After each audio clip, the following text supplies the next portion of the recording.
All right. Well, this is the review on the very last season of Dragon Tales, Season 3.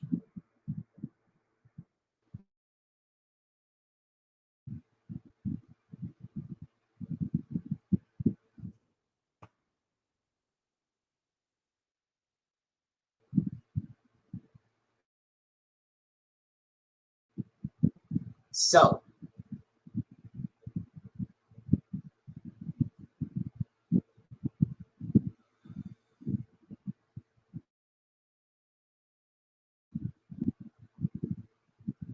I sent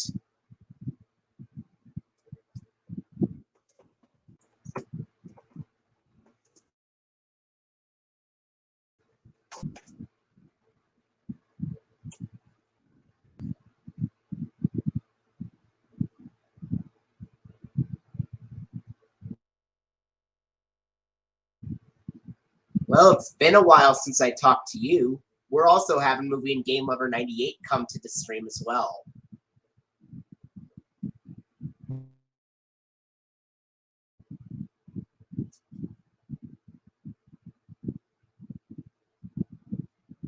Uh-huh.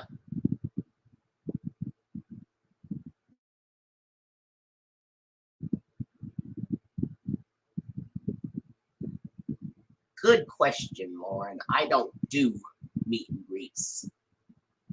But, anyway.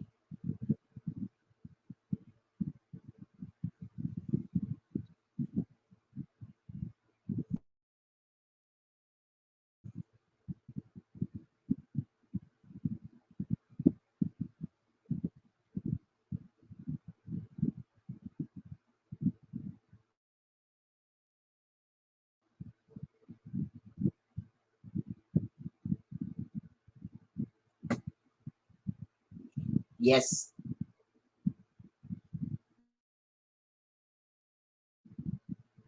Turn the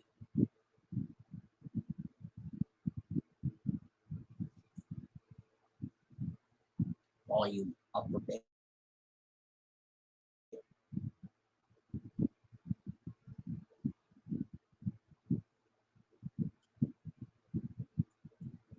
Now, what we saying?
All right.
All right.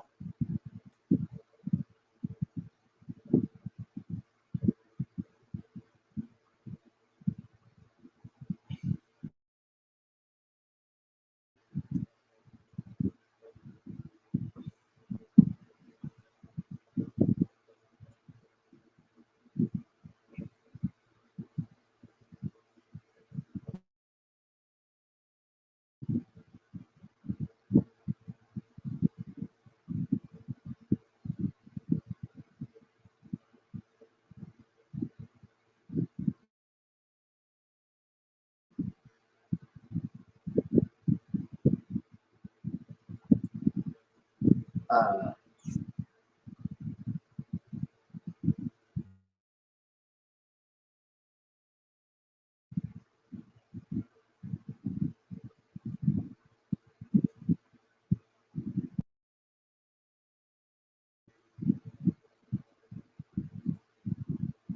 uh-huh.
He's coming.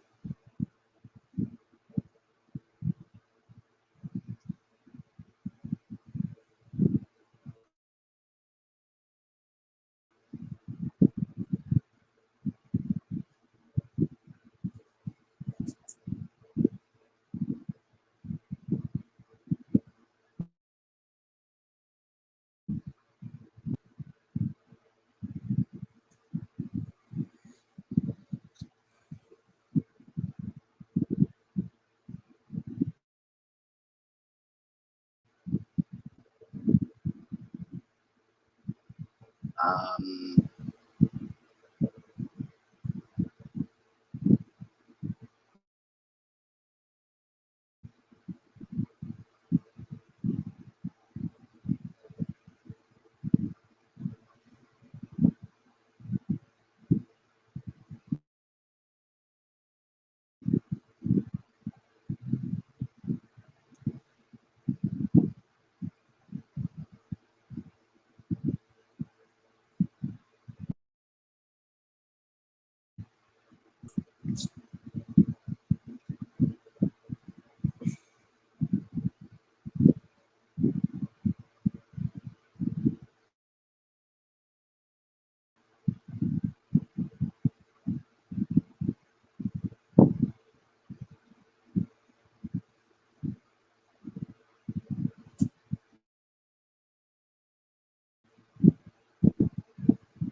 hey.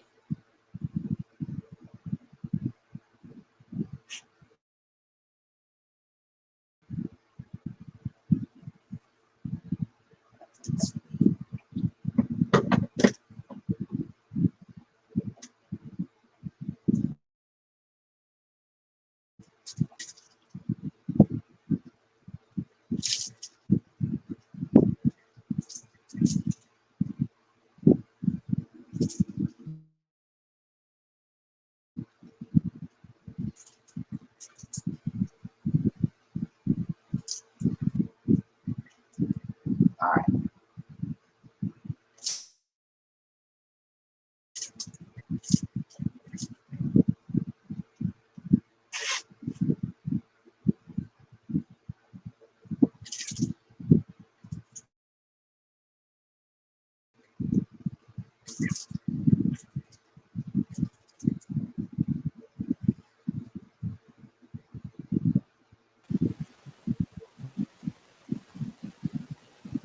Alright.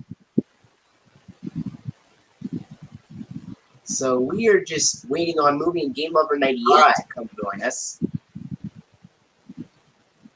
So we are just waiting on Movie and Game Lover 98 to come join us.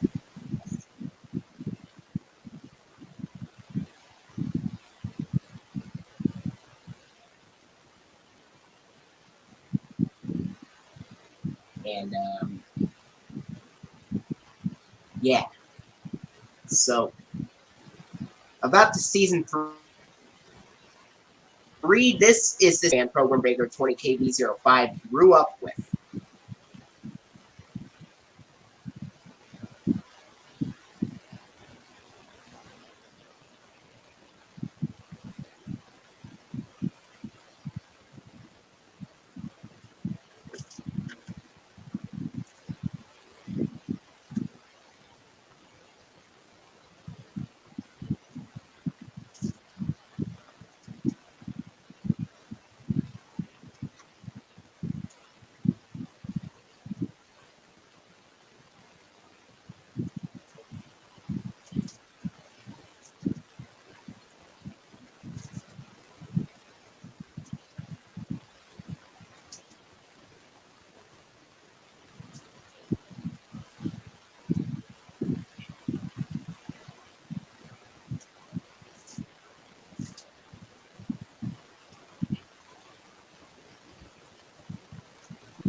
Maybe,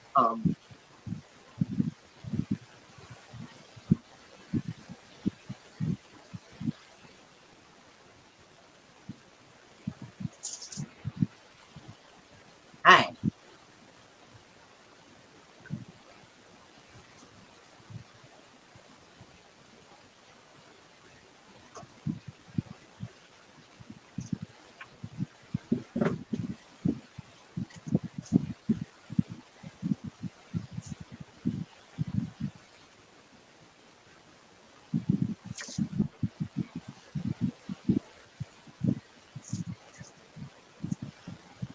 Mm-hmm.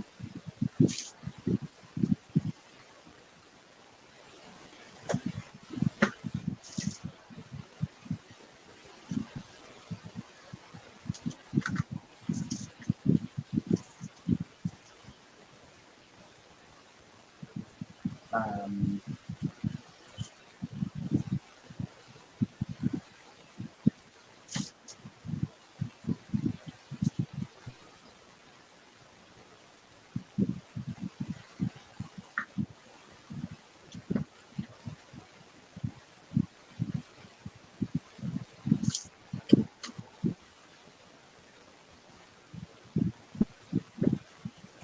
I'll just send Movie and Game Lover 98 an extra link.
And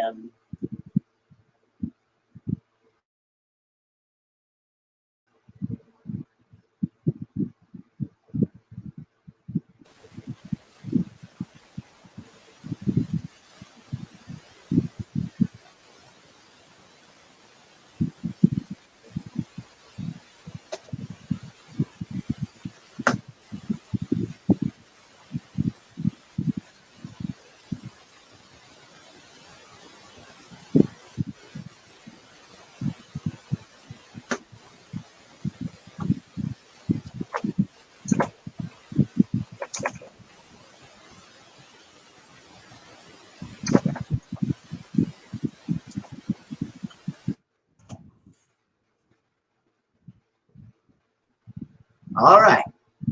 Hey,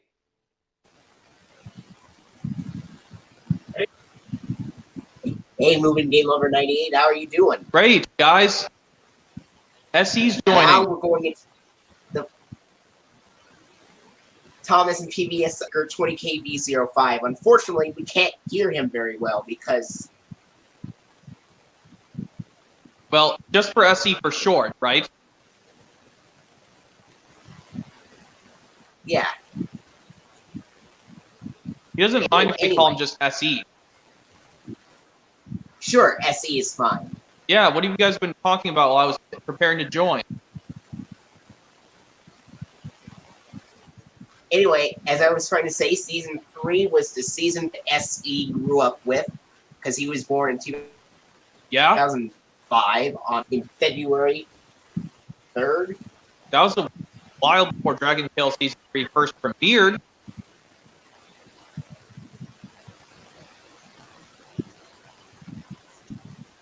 Now we're going to go into every episode of Season 3 reviewed and have fan-made Season 4 episode ideas as well. Yeah, more. Can you still hear me, guys? Alright. We'll go into the first episode of Season 3. And it's a two-part episode. Fly with a new friend. Max and Emmy invite their new neighbor to Dragonland. Yep, the first part, they take Enrique, this kid called Enrique, voiced by... Who is he voiced by? Oh, Ada Ortega is the name. Ada Ortega is the name. Okay.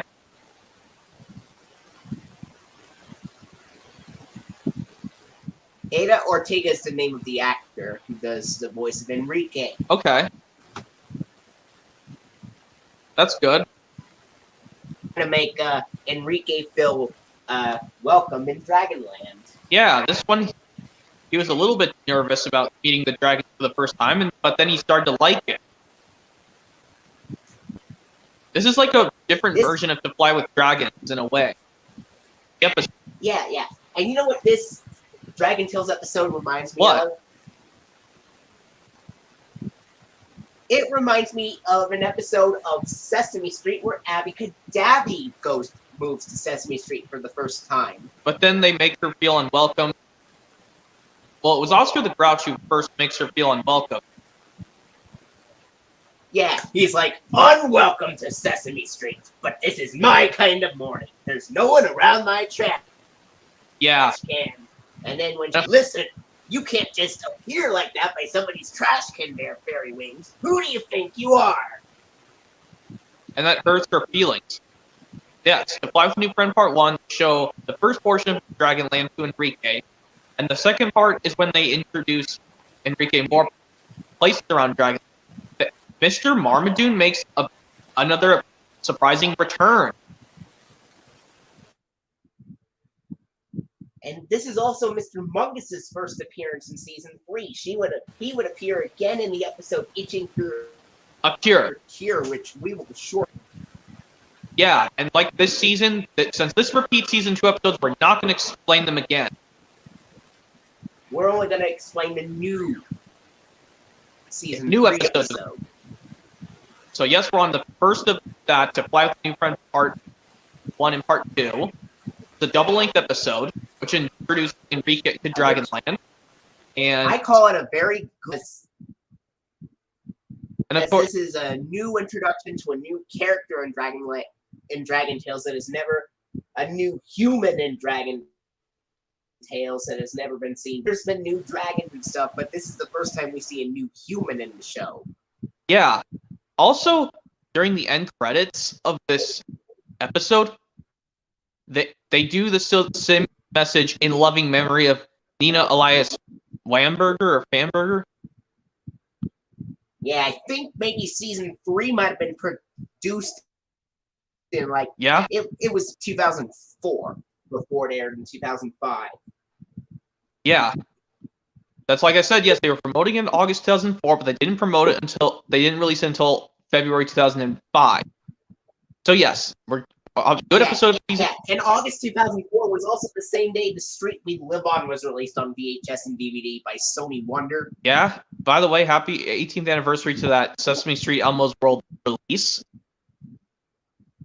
Yeah, and now to the next episode of season 3. Both of them are 2 new episodes. Episode 2A of season 3. Rise and bloom. Max blossoms bloom, but has trouble getting up as sunrise. Yeah, because he can't. Man, this is the first time a regular episode. Different plots with Maxon, Emmy, and Enrique. Like this one, he just groans. It's only 6 o'clock in the morning.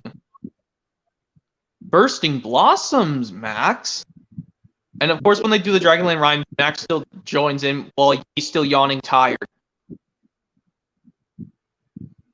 Like how? And also begin. Yeah. Whoa, wait. Say your thing first. This season, and Cease's voice starts to sound a little bit different due to the actor getting older. Yeah, Danny McKicken was getting kind of old at that point.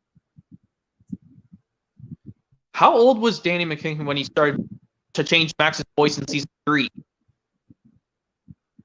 I think it might have been 13 or 14 years old.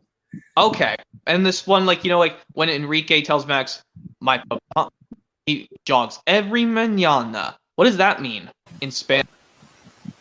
Emmy doesn't really sound like herself anymore because it's not the natural voice. It's actually Andrea Libendahl making the voice and pitch shifting it a little bit higher to make it sound like the age of the character. Okay. Whereas in the first two, Andrea Libman's natural voice doing the voice of Emmy. Yeah. And also, this one, when they start to yawn because the music's making them fall asleep, of course they go, yawns are just so, catchy. And of course they sing the Good Morning song in Spanish. Mind if I sing it, Flick Love of 2000? Sure, go ahead. Buenos dias, ¿cómo estás? ¿Cómo estás? Muy bien, gracias, y usted. Mm-hmm. That's a good, and that's a good singing. Rise and Bloom. Yeah, Rise and episode 2. Good episode 2. And like how they get the bursting blossom. Next up, episode 2B of season 3. Enrique hesitates to try sledding. It's like he's afraid of the. This is also Chili. This is also Chili and Nippy's third and final. No, Chili would still appear in it for a cure. But this is Nippy's. This is Nippy's final appearance.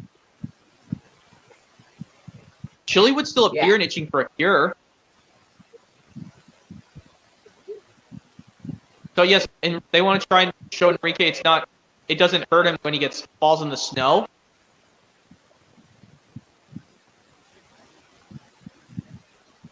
Oh, our weekend is doing great, William. Yeah, of course.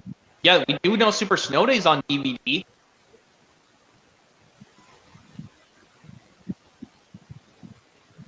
I don't think Rise and Bloom is on DVD, or is it? No, it is not. Super Snow Day is, though. Yeah, it is. Next, yeah. And Now on to episode... I call Super Snow Day a good episode. Better version of Snow Dragons, too. too. It's better than Snow Dragons, in my personal opinion. At least there's more characters. Yeah. I'd say it's more like an improved version of the Snow Dragons episode. Yes. And now on to episode... Snippy do not appear in the Snow Dragons episode, but just imagine that in the sequel they do appear. Yeah. And now on to episode 3A of season 3, Musical Scales. That's also on DVD. Zack and Wheezy practice a new song for Princess Cadoodle, or at least they try to, but yeah, the problem is the problem is their scales keep falling off. Like they say, we're shedding. Aww. Then or explains that means their scales are falling off, and it happens to any dragon sometimes. And this one, yes, they sing this. And I noticed when Zack sings in that episode, Zack's voice sounds than Wheezy's. Kinda, yes. And they do sing Michael Key Frog, how I love you, for your song gives me comfort and peace. Every night I go to sleep happy. First they get itchy from all the paint that covers up the leftover one from the scales, and then the beat spreads bubbles all over them. The bubble beat singing sound more bubbly. Yeah, and then they lose their clothing when they try to do it with their clothing on. And you know the funniest, like when the belt falls off there, and when they try to do it with their clothing on, they say, "Comfort and peace. A belt has come loose and it's slipping. Well, grab it before." That scene of the episode ever. Yeah, and then of course the crash, and then everyone just gasps, and they just close their eyes like that. Maybe if we tried a few less layers. Oh, Zack and give up again, and then Enrique, and then Zack and Wheezy tell Enrique that he doesn't know what it's like to be silly. And then of course Enrique takes his hat off, and he knows exactly how they feel, and then he takes the hat off. And then Zack exclaims, "Whoa!" And then Wheezy laughs hysterically. "Oh, sorry, I can't help it." Zack and Wheezy, to be honest, when I heard Zack and Wheezy were laughing at the haircut, I thought like no, it's not. No, please don't laugh at me about that. But he didn't. Yeah. And of course, they do. Eventually, they won't. They're not so embarrassed, depending on how they look without their scales, when they did finally decide to perform for Princess Cadoodle. Yeah. Now on to season 3, episode 3B. This is like the season 3 version of A Crown for Princess Cadoodle because of Cadoodle's reappearance. Yeah. We're going to go into season 3, episode 3B, Hand in Hand. Max and Emmy's hands get stuck. Yeah, I mentioned, yes, that kind of reminds me of like... kind of reminds me of when... That kind of reminds me of the episode Terrence the Tractor Wheels get stuck in the snow. What's that? You mean the episode? That kind of reminds me of the Thomas episode from season 1. Terrence the Tractor Wheels are stuck in the snow. You know, that also kind of reminds me of this one Family Guy episode where Stewie and Brian, their hands are glued together because they were messing around with the glue that stuck to them, that made them be stuck forever. Or that kind of reminds me of a Flintstones episode where Fred and Barney have a bowling ball stuck in their hands. Oh, God. 2. Yeah, and also, yes, Emmy and Max will not stop arguing even with their hands both glued together. Just imagine if Dr. Mario came to Dragonland saying, "What seems to be the problem here, you children?" And Max and Emmy would explain to Dr. Mario. And Dr. Mario could say, this pill should make the stuckness go away. I don't know whether you kids. Dr. Mario will apply this pill to you. I was originally going to call this a Dragon Trash episode, but I'm gonna drag meh. Well, okay, because I know that this is Max and Emmy don't fight really hard, because it's due to their voice actor and actress getting older. And Enrique, The same meh as Quidling's siblings was, but I give it the same amount of meh as the season 1 episode Quidling siblings. Yes, in a way, yes. Now on to episode 4A of season 3, Sky Soccer. Where this one, Ord wants to try out for the Sky Soccer team, but he realizes he cannot use his hands in Sky Soccer. You can use anything but your hands. Team. To be honest, it's kind of like the season 3 version of A Like Me to Biking, because Ord is a little upset when he can't really play Sky Soccer right, just like he was when he couldn't ride a bike in the season 1 episode Liking to Bike. Yeah.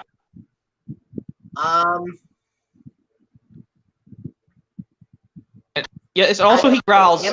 Oh, wait, say your thing first. 2003, I will was first. My parents will have to figure out where the lost kitten is, and then once it's found, then I will help you out, because it's like they're having a little family emergency because one of the kittens might have run away. Oh.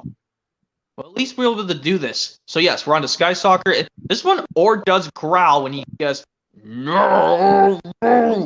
Why can't I get the ball into the goal? That's the hardest part of all." And then Cassie explains, "Don't give up, Ord. You know what my grandma always said? If at first you don't succeed, try again." But how it didn't show the angry eyes. It showed more of the worried eyes. Even when he growled. Yeah, and of course they do the cool thing, how to really teach him. They do tail, chest, knees and feet, knees and feet. What is that a parody of when they do tail, chest, knees and feet? London Bridge is falling down. Believe it. Another parody of London Bridge is falling down. It is sung at fun. Yeah, and of course. Yes, they show him try again. And yes, when LPA asked the players to be on the team, he mentioned Spike. I think Spike's in that episode. And that's his final appearance. Isn't that correct? Is voiced by the same actor who does Quetzal. I don't think that's true.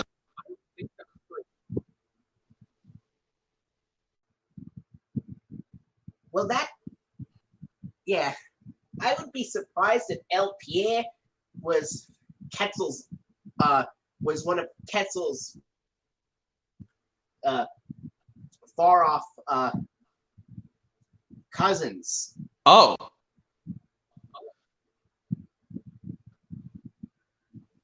And of course, LPA talks to Ord at the end. Spike wasn't in. Well, at least Spike doesn't act mean in Sky Soccer either. Yeah. And now on to the next episode of episode 4 of season 3, making it fun not to be confused with the sing-along song.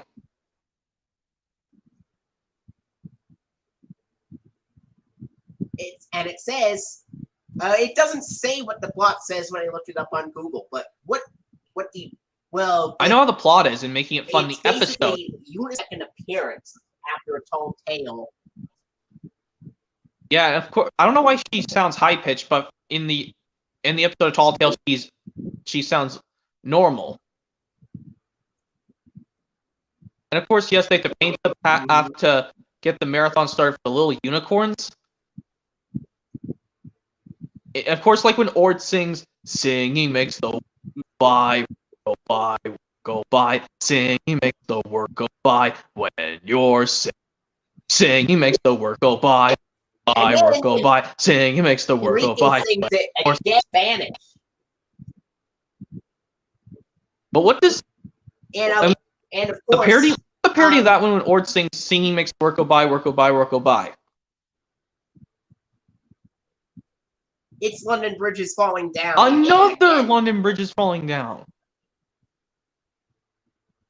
Okay, now of course they have to keep, but then when they get to the point, And of course, they get the path painted, excuse me, for the little unicorns. But then here's a little trivia for you. Yeah? Here's a little trivia for you. According to a program break, the TV airings of the episode Sky Sock On actually ended with the PBS Kids identical with Jock the girl running up to the screen, just like the DVD releases. Instead of the one with Dash thinking. Which, do you know that, yes, recently they're using a new PBS Kids logo, which I don't like?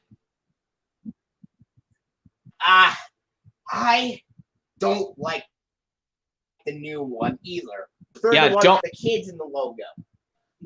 Yeah, I like the one with Dot and Dash. But of course, yes, let's get to the next episode.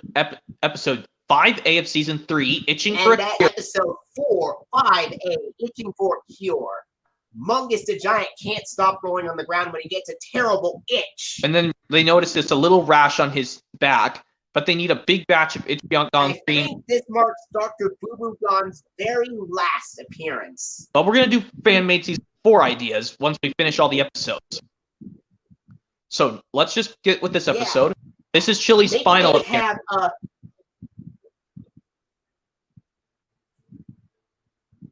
Yeah, this is Chili's final appearance because the repeats do not count.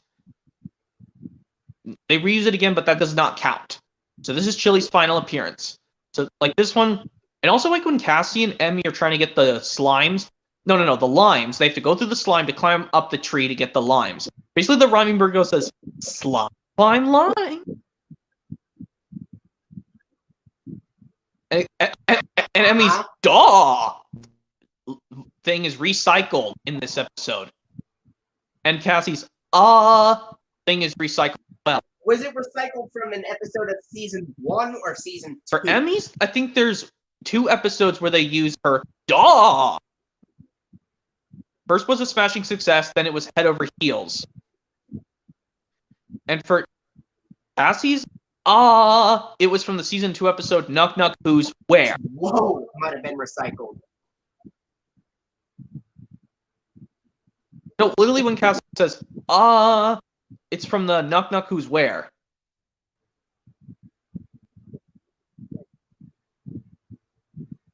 And also, Itching for a Cure is another episode of Season 3.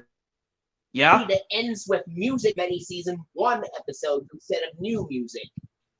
For some reason, like I said, I looked up on Wikipedia. It says there's a Season 1 song that goes in between for some reason instead of a Season 3 song. Of course. And now on this. Is that actually true or not? Probably not true, but I mean, I can't. There's no way I can go check the Wikipedia while doing this at the same time. I mean,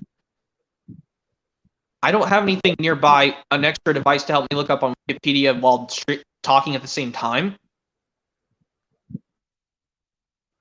One was, now let's get on to the B portion of episode 5 of 3, which is the Big Race. It's called the Big My Race. favorite episode of Season 3. This is one of the Yeah? The only rare episode where Enrique gets furious. This is the only episode where Enrique gets furious with Lorca because he doesn't really feel like helping Lorca after Lorca really didn't feel like helping. Yeah, and of course, yes. Of course, like when Enrique tries to show Cassie and Emmy do this pedaling rhyme, they do it in Spanish. Uno, dos, tres, de ver a la vez. Uno, dos, tres, de ver a la vez. And I noticed that beginning in this season, and I noticed that beginning in this season, Pictures television logo instead of the Columbia TriStar television logo from the first 2 seasons. It did? Yeah. Like on the TV airing of this and Itching for a Cure? Like they used the Columbia TriStar Yeah, like on the TV airing of all season 3 episodes. instead of using the Sony Pictures television?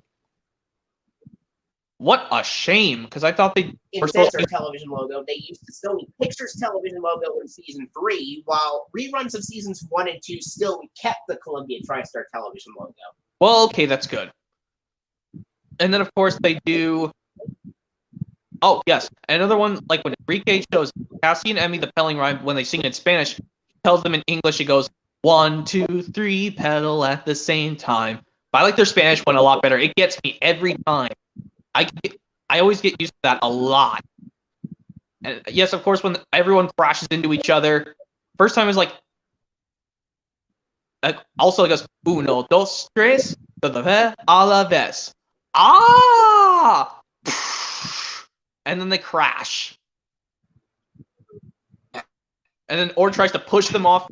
Yeah. Oh, I call not. I call Itching for a Cure and The Big Race both good episodes. Along with despite Enrique does a little bit curious. Episodes. Good. Now on to episode. We're only going to say just these episodes because unfortunately now we're going on to ones where they repeat season 2 episodes, but we're going to say them in chronological order, just the new episodes. So this new one we're going to episode 6. We're going to do Flip Flop. Flip Flop. Zach and Not Weezy start sing-along song. like each other when a magical 2-headed statue flips them around. Can I tell you when Zach now acts like Wheezy and Wheezy acts like Grumpy Zach? Well, first of all, yes, you said Flip Flop, not to be confused with the sing-along song I don't like. Like, yes, it reminds me of the song I don't like, not to be confused with the song I don't like. Like, oh no, I'll be Flip Flop forever. And also when Zach laughs like Wheezy, it goes, I felt a tickle. Zach even laughs like Wheezy at one point. It sounds like... And of course he does the... You know how the snorting is kind of like a pig in a way? And like, oh, it's... And like... Yeah, it's just, what a beautiful piggy. Blah, it's just chum. You can have it if you want. That's funny. A minute ago, Weezy liked the statue, and Zach didn't.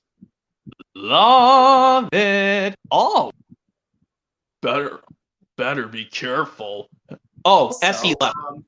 Essie left. It's just us two now. Hopefully you can hear me better, because I think... Yeah? Yes, we have to get the statue back. I think the Flip-Flop episode kind of reminds me of the SpongeBob episode where SpongeBob and Squidward were merged together. No, that's not like in a way, but Zach and Weezy are still the same, but they just switched their personalities. They flip-flop their personalities. Well, actually, you know what? That episode kind of reminds me of a Flintstones episode from season where there's a mad scientist that messes around with the Bedrock gang, swapping their voices as a result. Yeah. And then, of course, they get the two-headed statue back. You know, and then Wilma demands an explanation like, what have you done to my poor husband, or Dino, or whatever. And then I think the funniest part is when Wilma begins crying hysterically and says, I'm married to a dying. Oh my god. And then of course, if they get this two-headed statue back. Now onto episode 7 of season 3, Max Loves a Train. On to Max Loves a Train. I love this episode. Max loves the Dragonland Express train. But then they got so disappointed that they could. What happened to the railroad track ties? And they couldn't go further. And Max was so disappointed he was never going to ride it ever again. And he was going to give up. But then they just realized they can play other games to help them figure out where the railroad ties are. And it turns out the giant of Nod took to get the Nodling down from the tree when you wandered off up onto the tree. How is the a personality episode. Whose? The Giant of Nod. Very good. I mean, I know he reprimands the Nodling kind of seriously without yelling, thank goodness. I think this is the Giant of Nod's last appearance. I think so. Or if not, he appeared in a future Season 3 episode as well. Does he or no? Call Max Loves a Train a good episode. Good. Despite Max did not cry because he thought this to be the end of his train hobby he liked since he was a child. Well, he's still a kid in the show. Very funny and it's not just a Flip Flop is not just a good episode, it's actually a great episode. Funny in my opinion. It's funny in the Alright. Now then we go into El Dia de Maestro. El Dia del Maestro. Which means Teacher's Day. This one they have to make chalupas. Well, just episode 8. Because there's a repeated season 2 episode, but we're not talking about those repeated ones because we're talking about the new ones. But this one, yes, they have to make chalupas for Teacher's Day for Quetzal, or El Dia de Maestro, as they call it in the episode. And of course, the funny one is when Ord makes the chalupas a different way. He calls it chalupas a la Horde. And he thinks they are spicy. At least Cassie does not cry when Ord tries to make her try that chalupa a different way. She thinks it's too spicy. I know you don't like spicy foods, right? Imagine what it would be like if she actually cried in pain because it was spicy and it burned him. God! Wait, to order Cassie. Cassie actually cried in pain because the spiciness burned her mouth. Oh, God. So terrible. We would have one season 3 episode where Cassie cried so hard. Okay, well, I think for this next episode we're going to talk about, I hope you don't mind this on my face when I show this on my camera, face cam next, Flick Level 2000, when we talk about the next episode of Season 3, which is by far my least favorite episode of Season 3. And also the only dragon tree. Well, yes, about El Dia de Maestro. You know what's funny? Some of these characters appeared in before appearing in their episodes. You know something funny? Miss Tips is in the crowd along with LPA. Finn's Blanky, Finn just cries non-stop. Yes. Well, wait. Yeah, we were going to say next episode, Finn's Blanky. Crying with him. Oh my God, double trouble. Even though they could have just let their dad fix out that problem. Oh, I guess the problem is their dad passed away, or he was too busy at work, or he was too expensive to find. I don't know.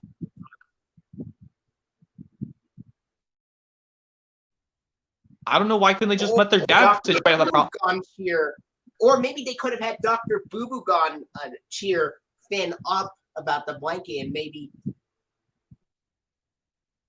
Well, they don't go to Dr. Boo Boo Gone's office in that episode.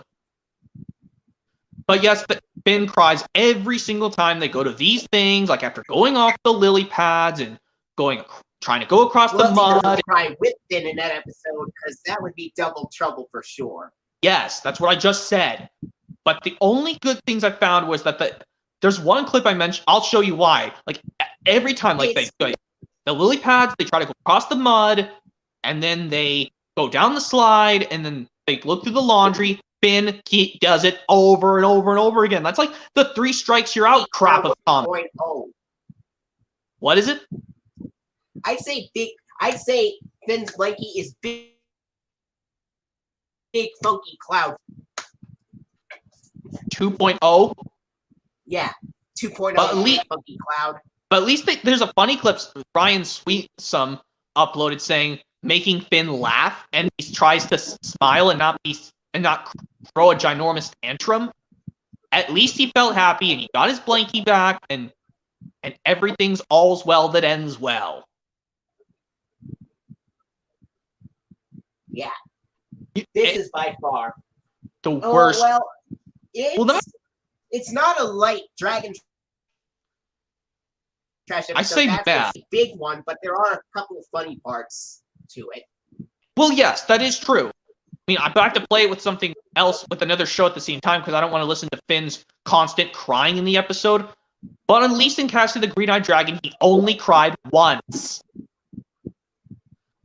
But anyways, it wasn't just a big rant, because at least Finn was happy to have his blankie back at the end of the episode. Okay, now on to the next up, we episode. go into an episode that involves around Cassie, and that is Express Yourself. And like Enrique calls her Pinky. Everyone loves Cassie except Cassie.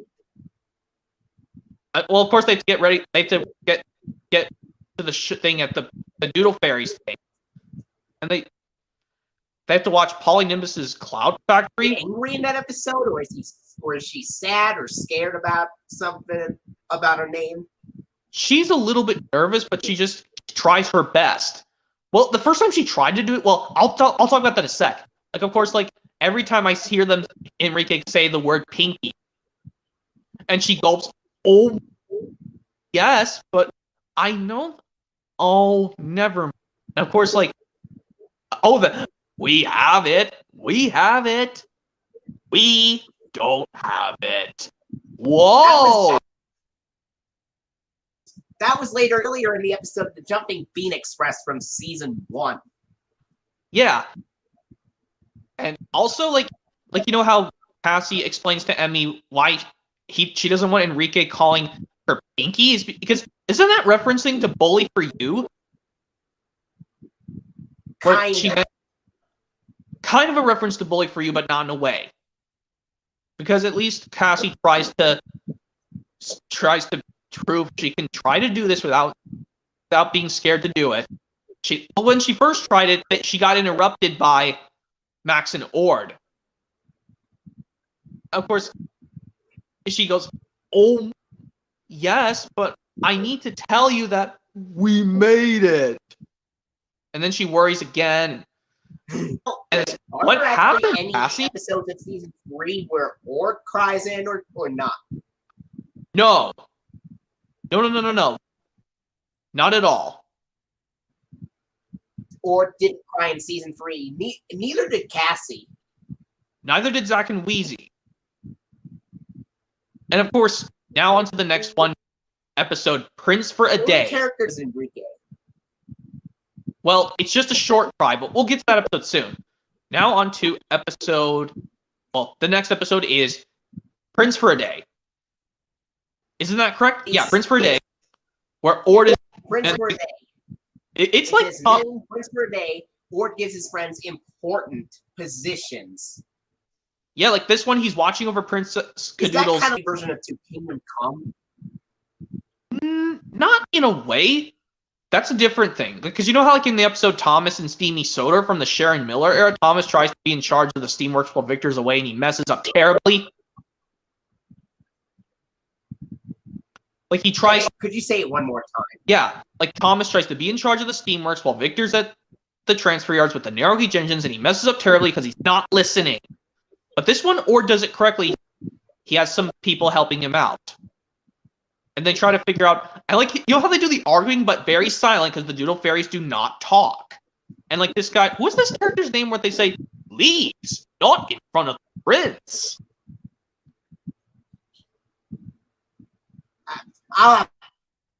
It's like, it's a pie. I think I'm going to try Prince for a Day. It's really good. Yeah. And of course...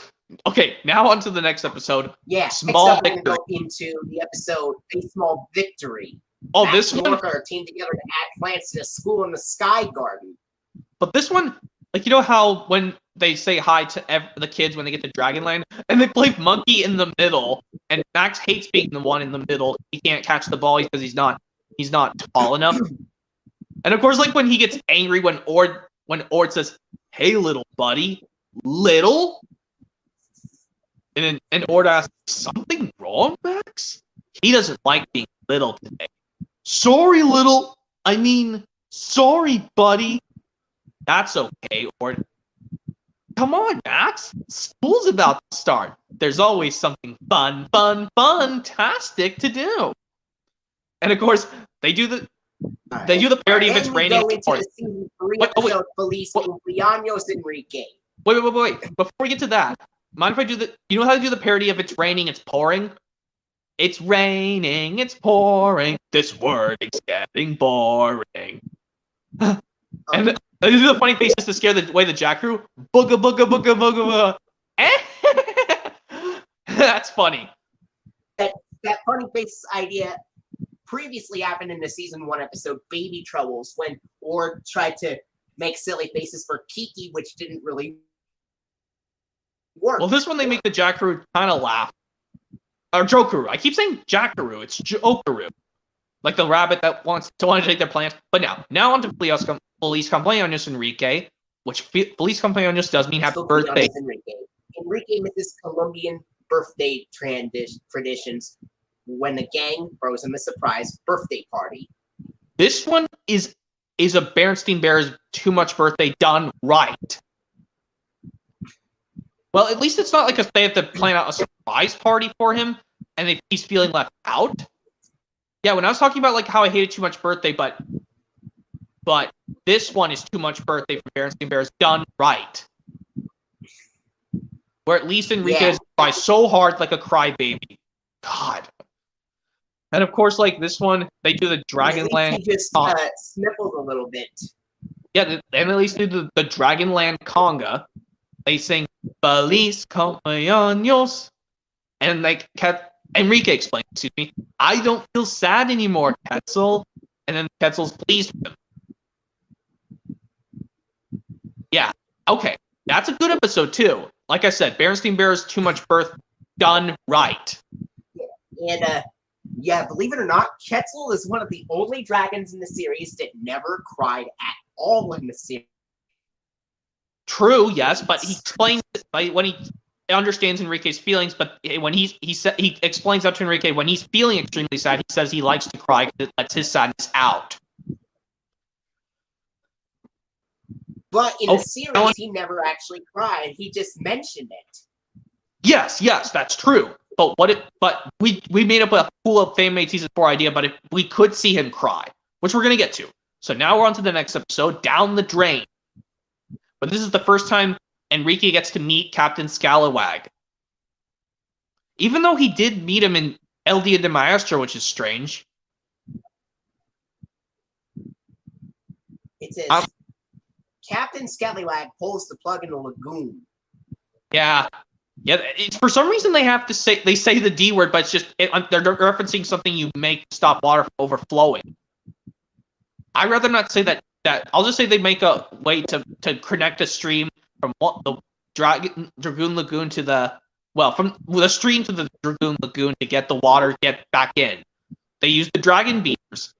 And of course, Cassie mentions one of the dragon beavers' name is Nigel. Yeah. And of course, like this one, they can't figure out a way to get the water. Well, they use the dragon beavers to help them out get the water to get back into the Dragoon Lagoon. And I think this is Captain Scalawag's final appearance as well. Yeah. Okay, now on to the next episode.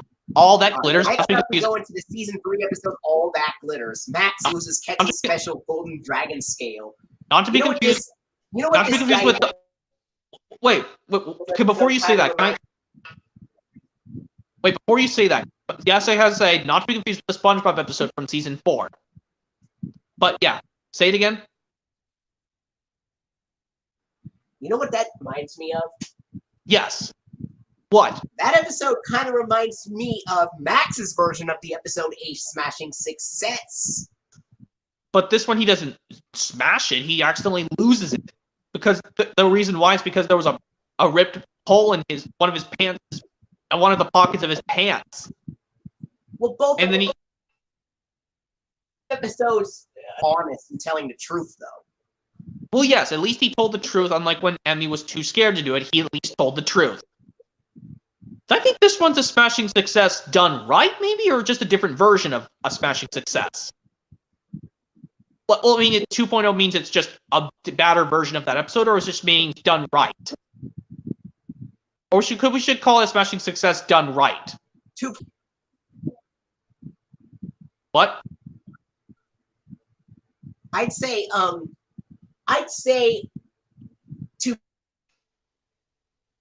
2.0 means either, depending on the plot. Well, yes, that's true. But I will say All That Glitters handles it better, so I'm going to give it up a smashing success, which was Dragon Trash. But yeah, Finn's Blankie is not only Big Funky Cloud 2.0, but Baby Troubles 2.0 as well. It's a ripoff of both Big Funky Cloud and Baby Troubles. Finn's Blankie. I'd say it's Baby Troubles done wrong. Well, but like I said, Finn was happy to have his Blankie back. But I don't know why they could have just made a better episode where Finn was not throwing a tantrum, but let him. He would be pleased to see a new kid. Okay, now next on to the next episode. Play it and say it. Called, Play It. Yes. And very first Dragon Tales Season 3 episodes to be on VHS and DVD. Well, true, because it was after Season 3 finished on television. That's why it was released on VHS and DVD. But it's the only one to be on VHS. The only Season 3 episode to be on VHS, because for some reason they never put Dragon Tales VHS in 2006 anymore. I could imagine what it'd be like if they actually did make VHS versions of Say Hello to Enrique in 2006. That was not going to be the case. Kind of like how, yes, this one Thomas Season 9 release, Come Ride the Rails, was going to get a VHS, but it got canceled at the last moment. That happened. Well, it just got canceled. I mean, the cool thing is they could have just made the spine cooler on the VHS, Come Ride the Rails, and on both spines, and the top would have been like... it's like a continuation of the poster on the top. And about Say Hello to Enrique, this was actually before this Elmo's World DVD was released. That's true. But it was, yeah. Now let's get on to the rest. Get to play and say where they have to help or learn numbers in Spanish, and they do hopscotch, but then they bring up a different game. Spanish numbers. This is basically follow the dots 2.0. Or a different version, but it's still done the same way. Still done the same way, but yes, Norm the Number Gnome is in that episode, but that's his last appearance.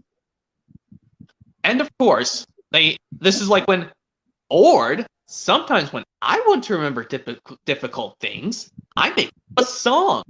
How do you use a song to remember Spanish numbers?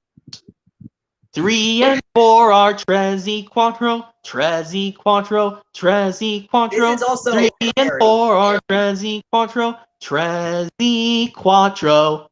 Let me try. Well, just like with the other Season 3 and 4 are Sky Soccer making quattro, tres y. I can always get to that part every time. Like if I watch the whole episode. But of course, yes, they have to get the rest of the numbers figured out. Man, can you believe, yes, they still use their teeth for some reason, but this is still digital ink and paint animation? Just like they did with Season 2, I can still see their teeth, but this is paint animation. Wouldn't you agree it's cool that they show their paint-style teeth, but this is paint animation? Yeah, unlike some early Season 2 episodes, which had cell and it was digitally ink and paint throughout the season. Well, yes, that's true. But of course, they were trying to make it just as good as Season 2. But anyways, yeah. Now let's get on to the next episode of Season 3, which is Moving On. Which, yes, it kind of reminds me of Thomas Shed for Edward or Steve Goes to College from Blue's Clues, when at least the friends did not cry when this character left. Well, okay, yes, when Sophie left, Cassie did sniffle a tiny bit, but it was not a big cry. You know, Wheezy did sniffle in that part, too. Yeah, maybe we should. Does Ord Zach sniffle in that episode, too? No, just Cassie and Wheezy.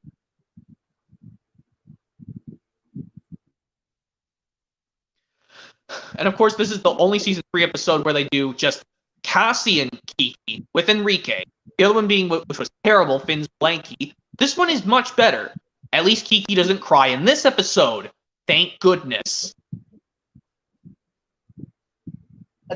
Unlike Baby Troubles, which she did, but it wasn't a loud one. It was just a normal one because it was just due to the Ellen Kennedy's performance. I'm sure Ellen Kennedy still does the baby sounds of Kiki in season 3, right? Ellen Kennedy. And of course, like this one, some of the baby sounds recycled from earlier episodes, like. I think they are. But of course, like, like when... yes. But of course, when Emmy explains, don't you remember what Cassie said?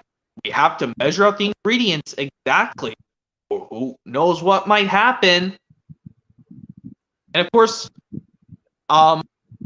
they let the Grumbly Bee have some rice pudding with them. And did you know something funny? Enrique left Max and Emmy's playroom at the end of the episode when they went back home. Even though he could have just stayed with them towards the end, because that's what they do in every season 3 episode of Dragon Tales. Alright. Okay. Now on to this one, another one I like. Next up is All Together Now. This is another one where they go to the theme park or carnival or fun fair, whatever you call it. And this one, Max is feeling left out. Does say, I'd say this is Not a Problem 2.0. How do you think it's a 2.0 version of Not a Problem? Because go around or something. Well, that's true. Like, of course, when Max says, when Quetzal tries to think of a solution to help Max not feel left out, and when Max says, gracias, Quetzal, and then he screams out, Nada! Is the merry-go-round music reused again in this episode as it was in Not a Problem?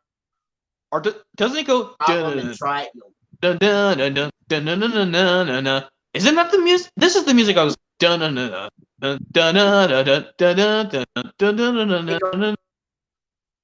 yeah. Yeah. Yeah, of course, like this one, and like this one, I think Max says it's not fair twice. Isn't this the last time? Max, one more time. Yeah. It's not fair. Yeah, Max says it times 2. It's not fair. When Emmy and Enrique want to go on the ride again without him, and that makes Max all pissed. But at least Max does not lose his temper. Thank goodness. Are there any Dragon Tales episodes where Emmy says? What? Are there any Dragon Tales episodes where Emmy says it's not fair? No, I don't think so. Because at least she acts a little bit more mature in this season. Of course, like, yes. Of course, like, they... Emmy will not ride the roller coaster with Max. This is the favorite one, like when Cassie asks Max, what's the problem? And Max explains, yeah, I tried to do something we could all do together, like Quetzal said. But Emmy and Enrique... I say All Together Now. Yes? It was a good episode. I think it's a better... Isn't it... Yes, like I said, it's like a Not a Problem 2.0, like you mentioned. You say, in your personal opinion.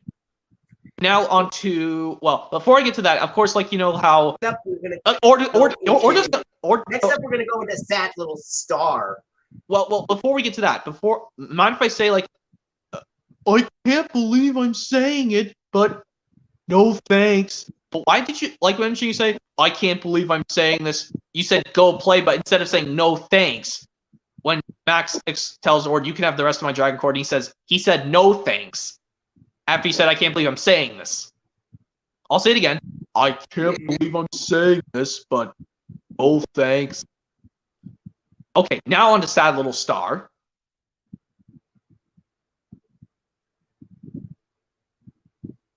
Yeah. It says, a little star visits Dragonland during the day, hoping to see a rainbow. It's Celeste. The star actually... That kind of reminds me... Oh my god, don't get me started on this Dora the Explorer episode, Little Star, from season 1 of Dora the Explorer, because I don't even watch that show anymore. But it does remind me of that episode, so I'm not going to explain it out here.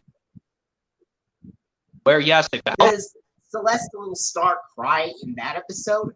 No. She's just disappointed. She feels upset, disappointed.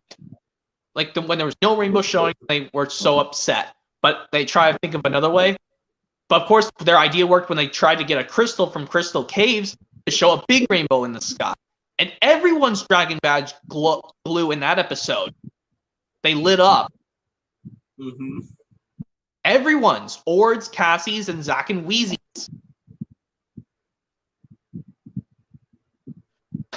Of course. Yeah, they get the rainbow, and then Celeste goes back to the sky. They were so pleased that she got to see a rainbow. And she's part of like something called the Little Sipper, where there's a portrait of a sippy cup in the sky, and she's part of it. And you know something funny? Cassie has both. You can see both of her rows of baby teeth showing. I say baby teeth despite Cassie's a kid. She's a kind of a kid dragon now. Both her rows of baby teeth shown. Kind of like how in the Great White Cloud Whale from season 1, you could see both of her rows of teeth when she opens her mouth. Cassie, that always got me every time I watch it. Sad little star. Okay, now on to the episodes to talk about. And hello, Miss Tips. This one, hello, Miss Tips. Where this one, a substitute teacher takes the class on unusual feet. Yes, it reminds me of Thomas and the Magic Railroad when Mr. Conductor had to substitute for Sir Topham Hatt on the island of Sodor when Sir Topham had to go on a holiday or vacation with his wife, Cat. And Mr. Conductor had to take over while he was away. That's what it reminds me of. Like, Miss Tips like the Mr. Conductor while Sir Topham... Quetzal's like the Sir Topham Hatt in a way, where, like, Mr. Conductor is taking over for Sir Topham Hatt on the island of Sodor and Thomas the Magic Railroad. Well, I mean, you have Thomas the Magic Railroad, right? Doesn't that remind you of that? Because I know on DVD, yes. Well, doesn't that remind you of like how Miss Tips substitute for Quetzal, kind of like how Mr. Conductor is substituting on the island of Sodor for Sir Topham Hatt Magic Railroad. It kind of reminds me of the Arthur episode where Miss Ratburn substitutes for Mr. Ratburn in the Arthur episode Arthur's Substitute Teacher Trouble. Ooh, that's interesting. And also, you know something else funny is like, I know I'm not going to say this. This is the finale of season 1 of iCarly. I have a lovesick teacher. This teacher actually, I think she subs. Oh, actually, no. It's the Drake and Josh episode from season 3, Megan's new teacher, where Josh had to do Megan's class, and he was doing a terrible job, and they get him fired. That's the good Teen Nick show I actually like the best. Drake and Josh. Megan's new teacher from season 3. Like, you know, in the Arthur episode, Miss Ratburn's not really nice. Last episode of the entire series. Oh, before we get to that, we got to get to the season 2 episodes that were pushed to the season before we get to the finale. We got to get to the season 2 episodes that were pushed to the season. Season 3 episodes. So you'll have to go to the season 2 episode list on Google to find that episode, and it's not in the season 2 list. It's not on the season 2 list on Wikipedia, like I said. It's in the season 3 list. Yeah, but it wound up being in the season 2 list when I looked it up on Google. Well, do you mind if I still explain them or no? Which is also the second to last episode of season 3. Well, mind if I still tell the names before we get to the season? Yes. Zack and Wheezy. Well, just the two of us in Cowboy Max. Kit and along the gang build an all-weather adventure wagon. Yes, and they bring Lorca in that one towards the end, which is good. Now, what is there is that Max uses the young childlike voice. That's true. This is an episode where Enrique's not in there, but it's originally season 2 episode that got pushed.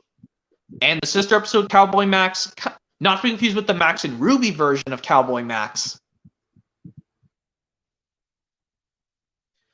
Yes, Max and Ruby version of Cowboy Max on that Dragon Tales DVD, and then they had to remake that DVD again. Click and choose. Yeah, I can imagine what it would be like if they accidentally made an error and made a Ruby version of Cowboy Max instead of the Dragon Tales Cowboy Max episode in the Whenever I'm Afraid DVD. Yes, kind of like how you said, what if they accidentally put the Season 4 version of the Thomas episode Fish on Thomas' Sword Celebration instead of the Season 8 version? Yeah. But of course, yes, Max wants to ride this one horse on the carousel, but he's nervous he'll fall off again. But, of course, yeah. Well, I know that what episode was actually released on DVD a year earlier in 2004 before it aired on TV. Yes, that's true. Kind of like how these 4 episodes of Season 8 of Thomas aired on a DVD Steamies vs. Diesels before Season 8 aired in September 2004 in the U.S. on PBS in September 2004, the whole of Season 8. They released 4 episodes on a Season 8 DVD before they released Season 8 on television in the U.S. in September 2004 on PBS Kids. That's what it reminds me of. Okay, now on to the season finale. The series finale, actually. The series finale. But we're and it's going to go into after this. It's a storybook ending. Yes, that should have been the finale instead of Flip Flop. Because this one, yes, they go on an adventure into Quetzal's Magic Pop-Up Book for the last time, but this is the first time they take Enrique in there. And for some reason, Quetzal's in the pop-up book with them, but they go on an adventure to go out before they got Quetzal's Magic Pop-Up Book, and yeah. And of course, that's their final Dragonland adventure, and of course, like, Max explains, what should they write about all their adventures today, and they say, how about a bunch of cool stuff that happened in the lands of dragons and fairies and gnomes and unicorns and more. And then that'll be too long. Makes this episode very ironically breaks the fourth wall by saying the name of the TV show that you are watching. Yes. Well, actually, before that happens, mind if I say the dialogue? That'll be too long to fit on the cover. How about Dragon Tales? And breaks the fourth wall. She breaks the toe. And says the name of the show, and that they're making up their finale, and that's the last few seconds, and that's all the episodes of Dragon Tales. That's all. That's all of Dragon Tales. This video, yes. Well, of course, I'm going to tell you yes, but I'll tell you the finales of them again. You told me Arthur, yes, Blabbermouth and All Grown Up is the finale to Arthur. And I say the final Clifford the Big Red Dog episodes that aired for the John Ritter version of the show were Little Big Pup and Getting to Know You. Yes, and for the Thomas, the last of the CGI Thomas, the good ones, despite 13 through 16 have flaws, I still like them, I guess, but the final episode of season 21 before the Blubba movie confused coaches. And of course, the Wiggle Celebration actually was the last time we got to see Greg, Murray, and Jeff, the original 3 Wiggles, before they left, and give it to some new Wiggles. Yeah, just imagine, what if Jeff was Mr. Noodle in the Australian dub of Elmo's World? You mean the actor Jeff Fat who plays Jeff Wiggle? Yeah.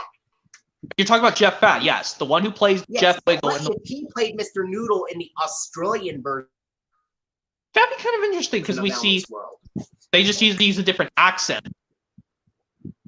Of course, like they said, Elmo asked Dorothy, let's ask Mr. Noodle, and they see Mr. Noodle. He would be like, great question, Dorothy. Let's ask Mr. Noodle. That's a different accent compared to the American dub of Sesame Street, Elmo's World.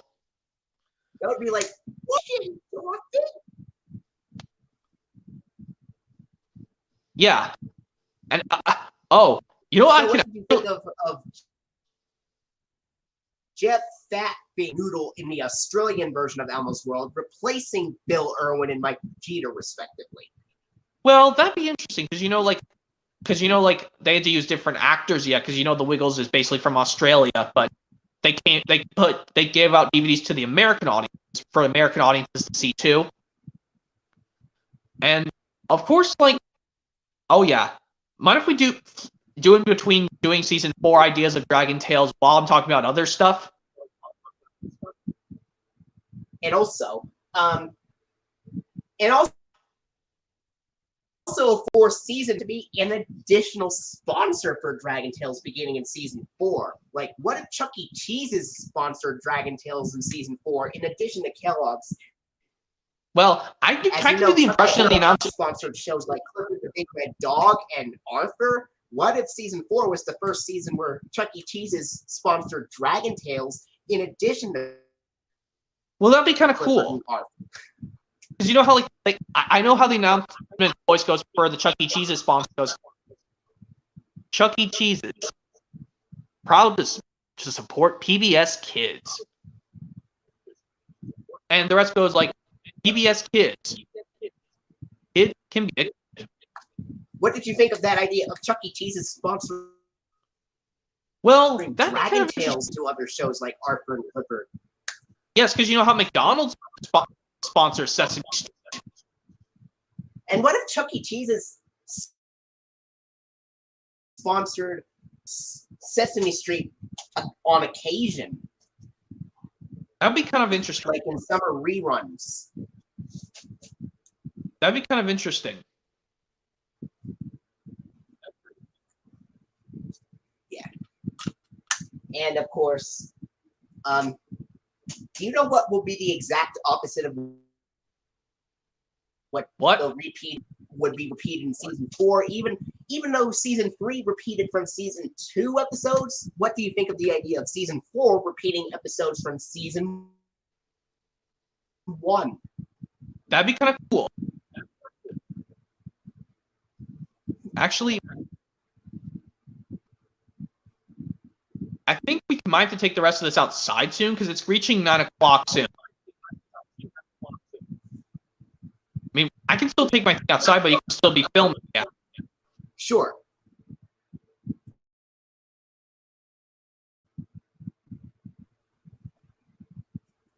I think back up today. And also, yeah.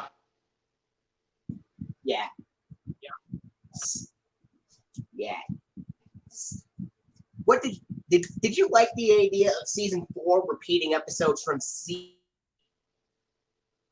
1 with edition before when it airs? Yeah. At least like there's some ideas. Yes, we came up with another success. The colors were darker in season 1 compared to the other seasons, though. Well, they still have to. What if they made season 4 almost the same as season 2? What? Like they make the paint go a bit. The animation goes brighter in season 3, but what if they made it a little bit as the same as season 2? The animation for season 4. What if they actually reanimated the season 1 episode in season 4 with they still had the same voices and everything from the season 1 episodes? That'd be kind of a good improvement.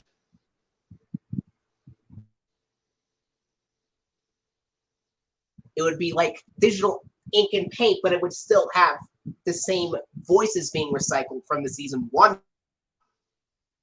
episodes and the same thing. And yes, they could make gentlemen sing the theme song of season 4 instead of women. Despite season 4 repeat season 1 episodes, let the guys sing the theme song. Actually, I know how the Zubumafu and Between the Lines theme songs go. Have you seen those PBS Kids shows or no? I've seen a little bit of Zubumafu. I didn't really watch Between the Lines, though. I love those shows. Those ones, you know, these 1-2 performers who did the Zubumafu intro. Could possibly have a different actor play Max beginning in season 4 after Danny McKinnon has stopped voicing it. What if Tom Kenny did Max? Actually, you know what? We could have Kevin Clash play the voice of Max, who was the voice of Elmo on Sesame Street. Okay. I was going to say, don't do Thomas's voice actor, Joseph May. So what do you think Kevin would sound like in season 4? Kind of similar to Danny McKicken in a way. It would be like, stop now! Oh, yeah. That's true. It's not fair! A different version of... I can't tell anyone! And then we could have Kevin Clash let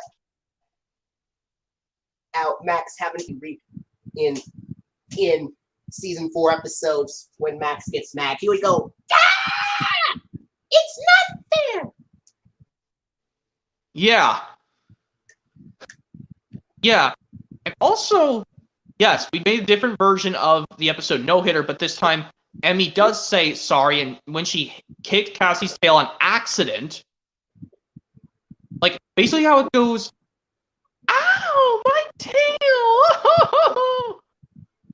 And then, wait, you could be Emmy this, right? When I could be Cassie, when she gets hurt on... Sorry, Cassie! Well, I'm gonna go see Dr. Boo-Boo-Gon and get this injury. Oh my gosh! Oh, Boo-Gon, right away! And then Emmy explains, Tetzel, I hit Cassie's tail on accident. Tetzel! Yeah? But I accidentally kicked Cassie's tail in the middle of a game, but it was not intentional. Huh? Oh, it was an accident, Emmy? Unlike Max, he did it on purpose. Well, I'm glad you're telling me the truth, Emmy. And it was just an accident. So, you're okay to keep playing. But I think Cassie should go see Dr. Boo-Boo-Gon. Get an injury. Take care of it. That's what I'm going to do right now. I'm going to go take her to see Dr. Boo-Boo-Gon right now. I'm sorry, Cassie. And then, of course, Dr. Boo-Boo-Gon calls out, coming. Oh. What's the matter, Cassie? Emmy accidentally kicked my tail by accident during a Dragon Ball game, but I know she didn't mean to do it because it was just an accident. Wait, you're being Dr. Boo-Boo-Gon this time? I see. Let's go. Let's go check and see that nothing's broken. And then after that, I have some good news and some bad news. The good news is your tail is not broken. Oh, that's good. The bad news is it's sprained a little bit, so you won't be able to play Dragon Ball for a week until it gets better. Oh no! Now I can't play with the game. Well, at least I won't be able to. Cassie, I am so sorry, buddy. Are you all right? Yeah, and of course, like when Ord loses the Dragon Ball, but at least it was not another accident. And then, it looks like Ord's big funky cloud has come back. What's the matter, Ord? I lost the Dragon Ball. I don't know where it is. I gotta go find it fast. Oh no, that is not good. If we don't find the ball soon, this game will have to be cancelled for sure.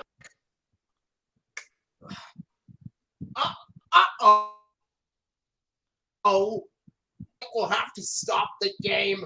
The Dragon Ball is gone. Ord lost it. What are we gonna do? I don't know, niños. Unfortunately, since the ball is lost, we'll have to cancel this game for real. Cancel the game? No!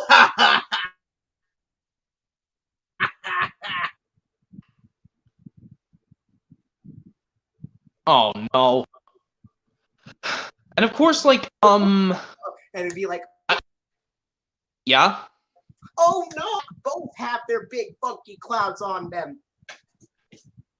Who does? Ord and Zach, because Zach was crying about the game being canceled. Oh no. And of course, yes, we did a different version of I want ice cream. Why don't we do it again? But this time I'll be Zach and Wheezy and saying, no, Ord, you finish your food. Oh, I want some dragonberry ice cream. No, Ord, you finish your food first. No, boo boo, I can't hear you. Now, don't you think about it. Where you think you're going, Ord? Don't you think about it now. Hey, where do you think you're going? You put that ice cream back until you're finished with your dinner. I mean it, Ord. I'm warning you, Ord. If you taste a bit of that, you're in big trouble. I'm not going to say which one. Oh, that's done. I want cancel. No, I said, I hate you, Zach. I hate you. I want my mommy.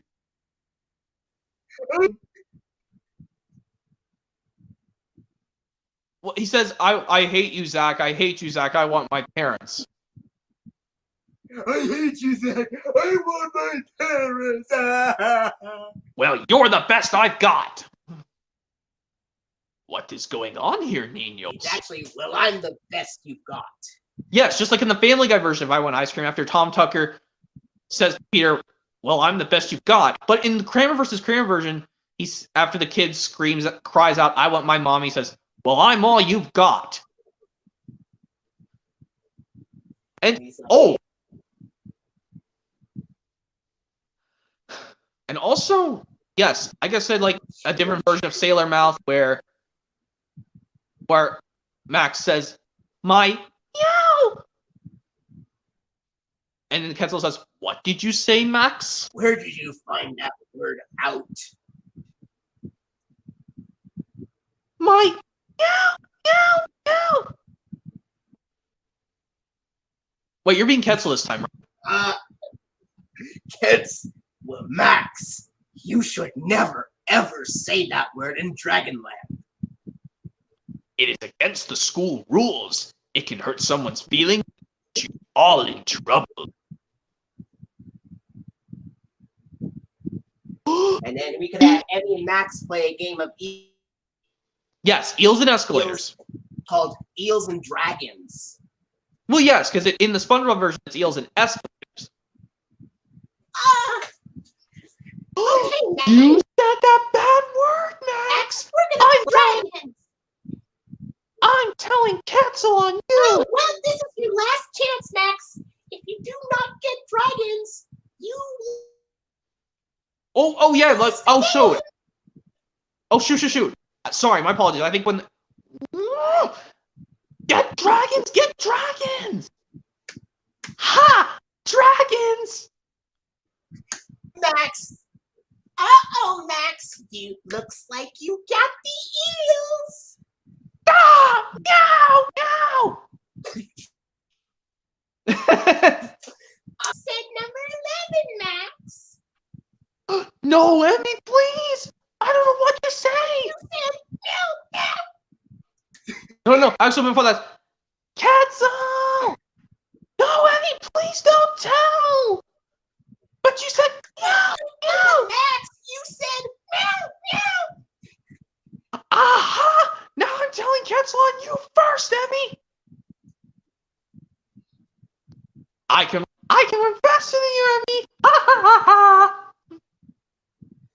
I like how in the SpongeBob version he says, when Patrick gets, see you at the Let go of your lips. And when I do, I want you to call me what is need for you to tell me. Understand, niños? Mm-hmm. She said, no, no. Emmy, I'm gonna give you a warning. As for you, Max, you ought to be Or what about they say, ashamed. do my eyes dispose of it? Do my dragon eyes deceive me? Emmy, I will give you a warning. Name of yourself. I thought I made myself clear to you children. Never use that bad word or any other 13 bad words. What is going to happen to us? What if Max imagines, now we're gonna get covered in like, what if we grow more hair?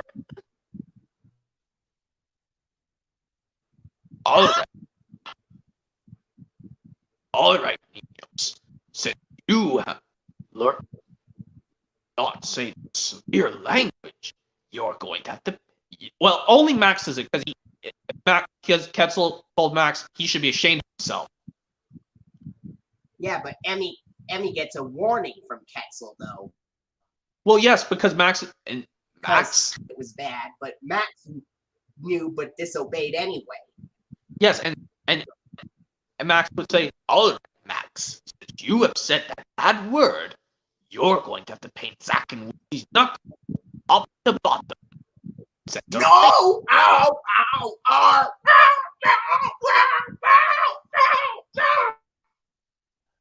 Wheezy, do something! What? Ow! Meow! Meow! Zack, Wheezy, what? What is all the Oh, wait.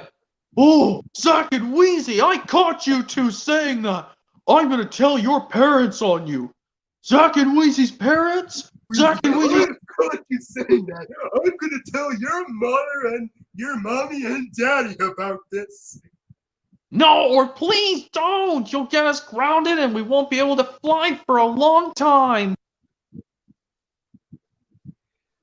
Well, what is all the commotion, Zack and Wheezy?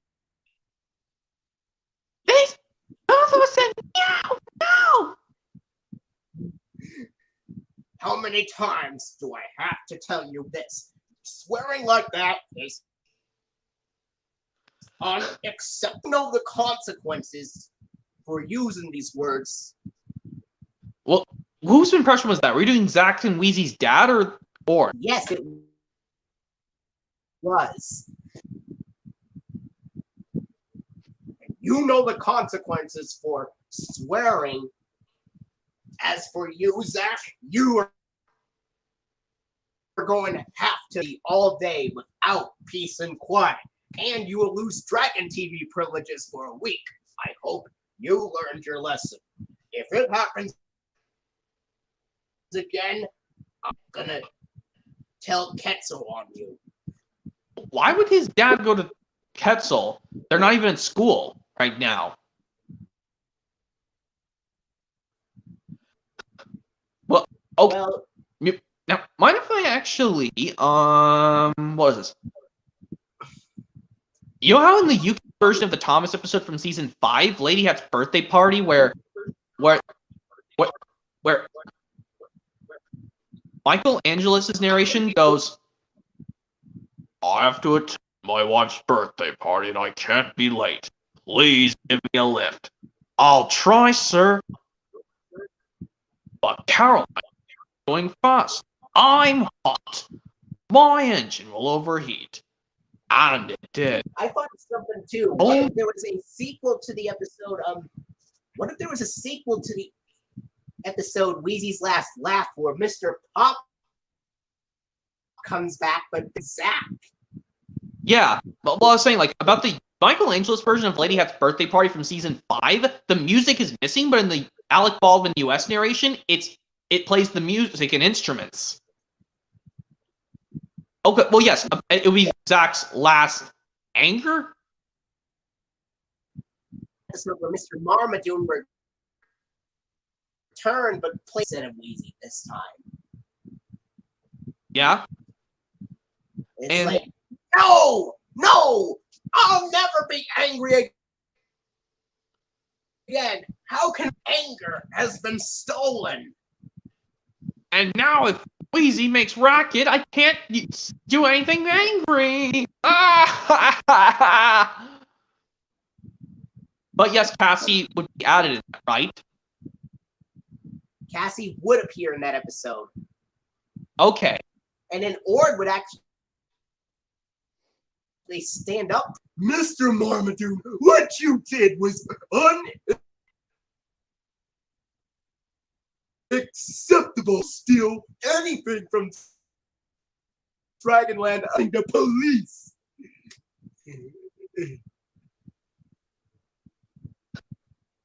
Yeah. And also, what if... Oh, I'm trying to think of... What was there was a sequel to the episode Bully for You? What would the episode be called? Well, I don't think that... What if we did a different version of Bully for You, but they just called it a different Bully for someone else?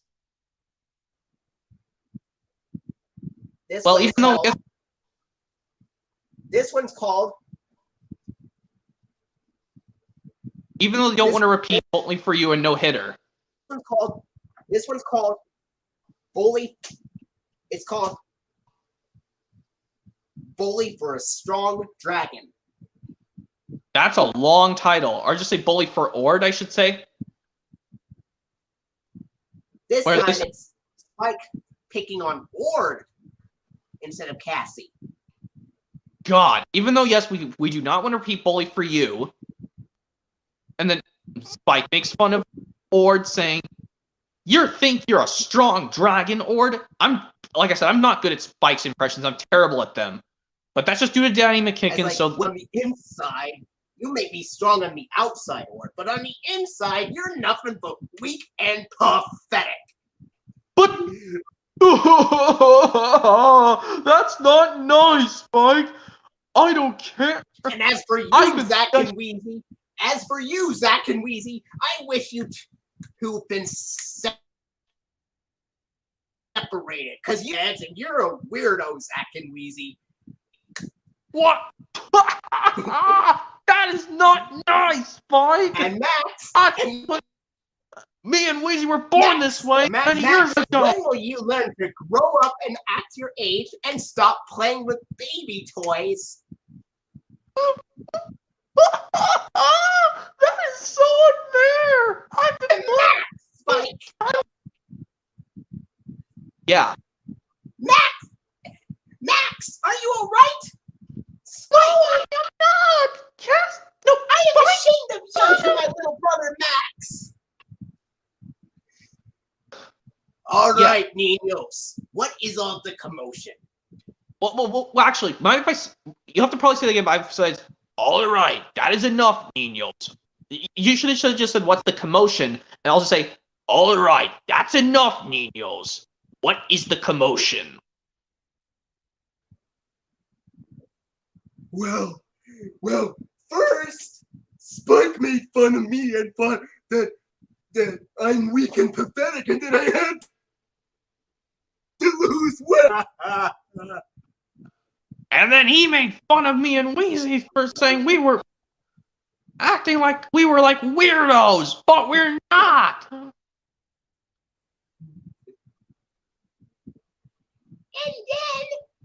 then Spike told me to grow up and act my age because I kept playing with baby toys. All right, I will have a serious talk with him. Uh-oh. Oh, actually, hold on. I think it's reaching 9 o'clock. 2000. Could you hold on a second? I'm going to take this outside. Flick Level 2000. Well, and you think of other ideas? It's almost 9 o'clock.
All right, here I am.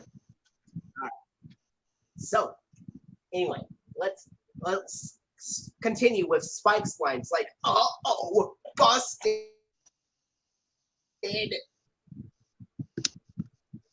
And you can be Quetzal, right? Yeah. Why don't you be Spike and I be Quetzal when? Uh-oh, I'm in trouble. Why don't you make Quetzal's caught? Wait, what would you say? Spike. Wait, Why what'd don't you you make Spike's worried expression? Uh-oh, I'm busted. Yeah, I did it. You certainly are. You need to learn to stop bullying people. A serious offense in Dragonland. But Quetzal, I was just But nothing. If this happens again, I will have to permanently expel you from the school. fine, whatever. Or yeah, well, and of course And I don't like the whatever attitude of yours, so that needs to change too, Spike. Okay.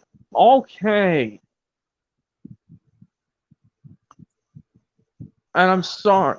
But then of course he doesn't do it and he does it again and he gets in big trouble now. And then he makes fun of Cassie. Why not have Yeah? Why not have Cassie and then take Ord's Dragonberry cupcake? Or steal it from Ord.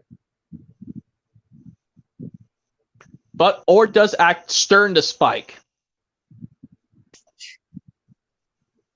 But I won't do the crying impression this time. I'll do it when he said, "Hey, where'd my Dragonberry cupcake go?" And of course, Spike! I ate your cupcake. You ate my special cupcake! You know how long it takes to make those things? It takes dragonberries, and that took a long time to make the most delicious thing in the whole world. I'm gonna have to tell Quetzal on you. Quetzal! Spike ate... I'm going to tell Quetzal on you too, Spike. I think we all should go tell. That's what you do if someone's bullying you. You tell your teacher or any adult you can find. Quetzal! Look what happened again! Quetzal, Spike was... problem. Look, we have a big problem. Spike has eaten ate Ort's cupcake. And he didn't even look to see that was my cupcake. And Spike even made never to shrink again when I can't help it but shrink when I'm uncomfortable. Actually, hang on a second.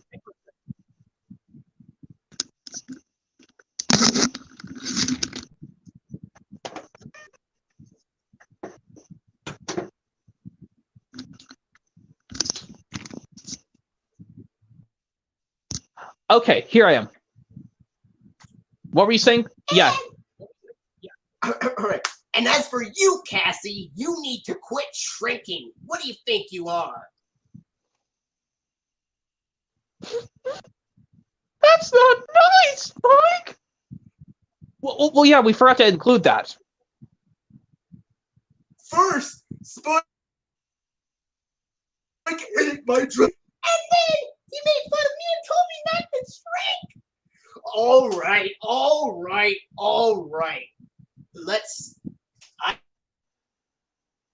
I'm gonna have Spike a punishment this time. He did not listen to what I was trying to tell him. And now he's in trouble. I will go tell him right now, niños. Right. All right. I am very, very frustrated with you, Spike. I warned you, Nino, to never. bully anyone again or do anything bad. And But you disobeyed. you took the words right out of my mouth. You have crossed the line. Too much, Spike. You'll have to be expelled from the school in the sky for a. How long would he be expelled from the? You'll have to be expelled from the school in the sky till next year. Like they say how much. Well, Spike. Pains me to do this, but I have to expel you for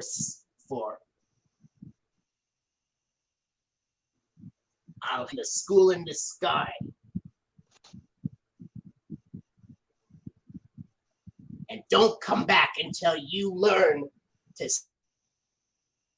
stop bullying. I never get to have fun with these students. It's all their fault.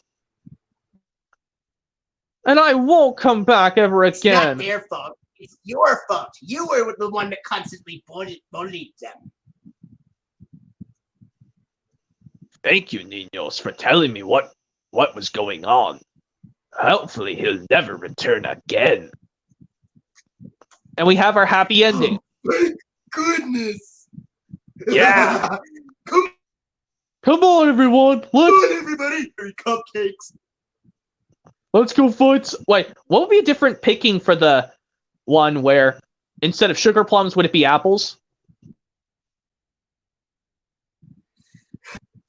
Yeah. Well, at least Spike won't pick anything anymore. Remember last time he took your sugar plums, Cassie? Yeah, and I didn't even know how to stand up to him. Well, I know how to stand up to him because I'm big and strong.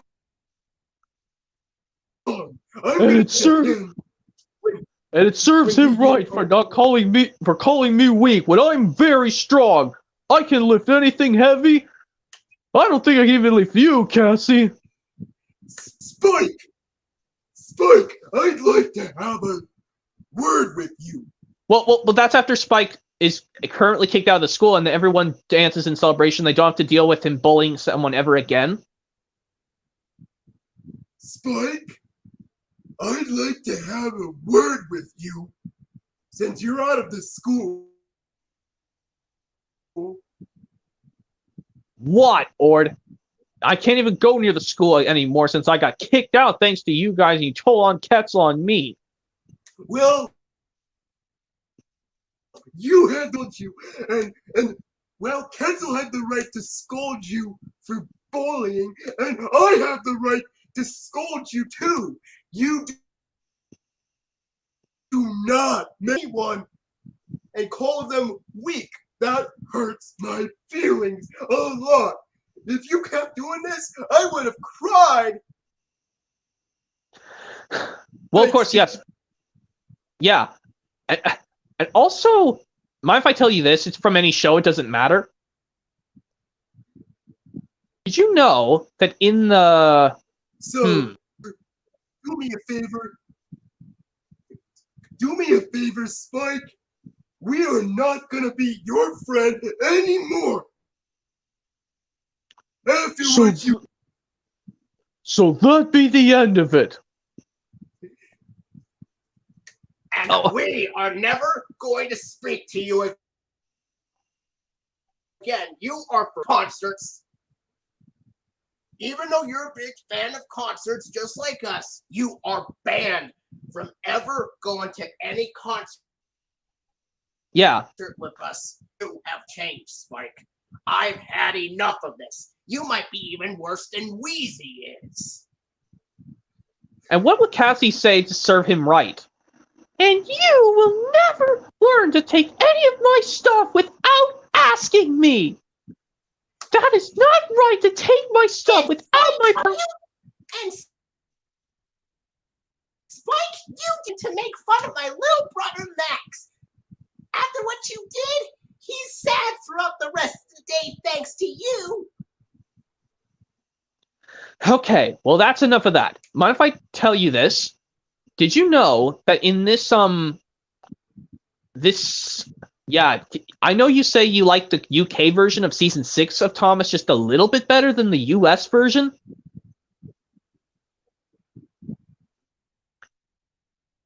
I mean, I would imagine, here's another fan-made Alec Baldwin impression of a Thomas episode from the hit era.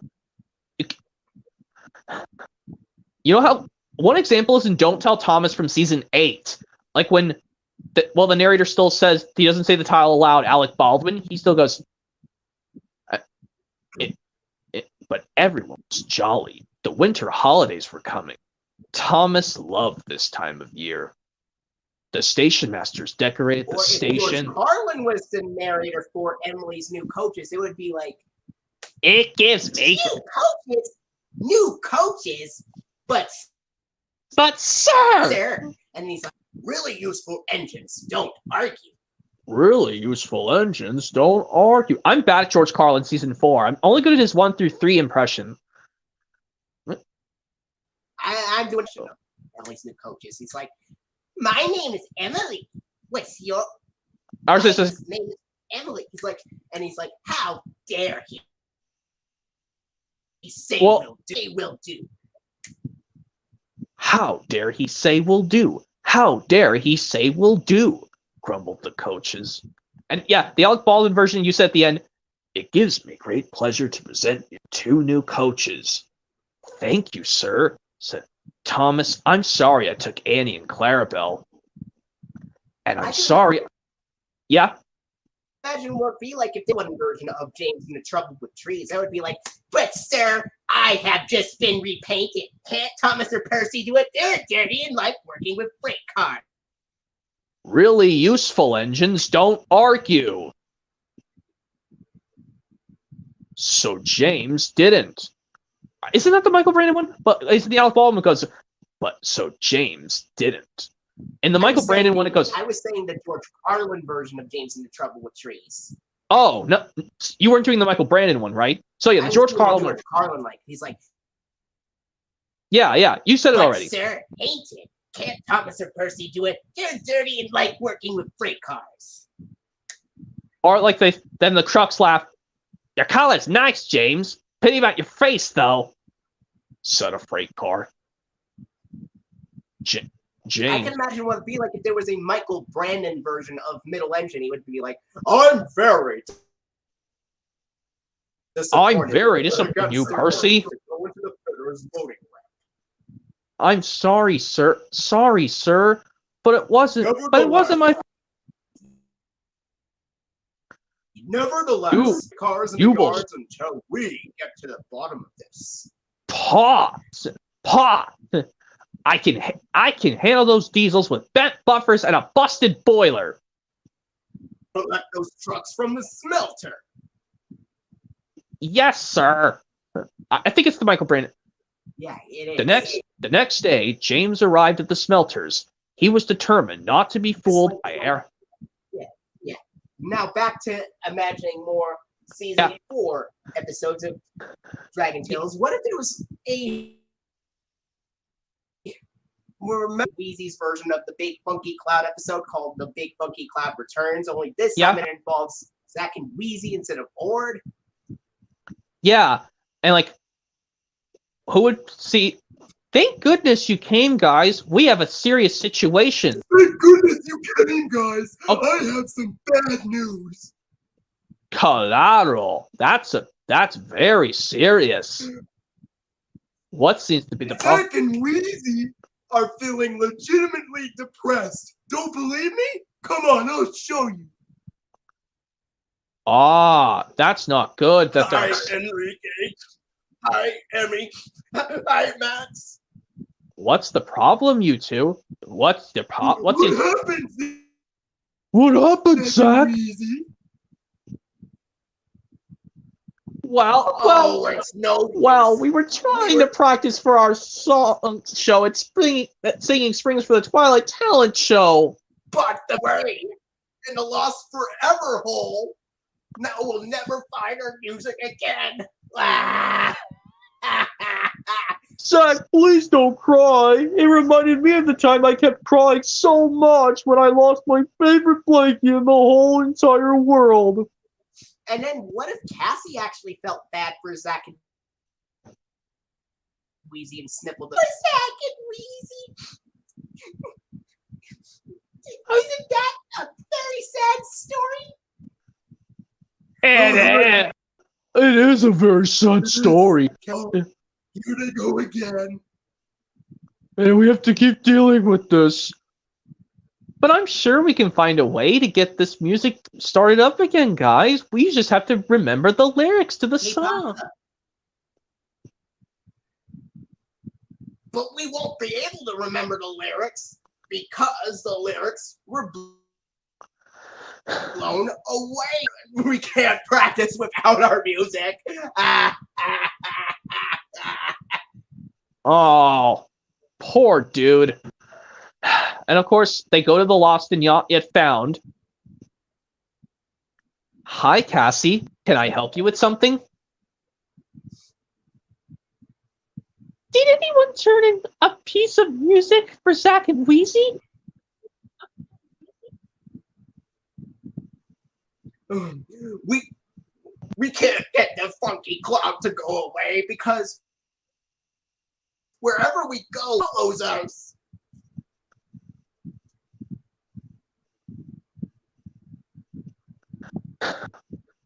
And also, what is it?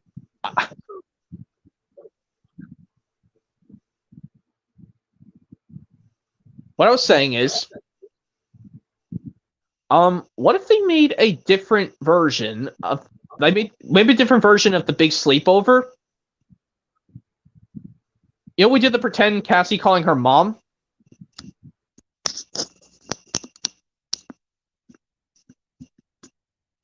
Yeah. Yes. Like, you know how I was the one to being Cassie and you were Cassie's mom? And I could do, hi, this is Cassie. Oh, well. You know how you did Cassie's mom's what about fan-made like where Kiki and Finn are like, they start sniffling and then they begin crying.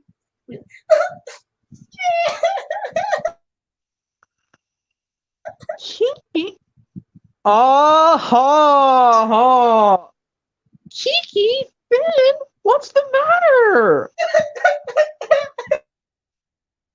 I think they're a little nervous. Mommy,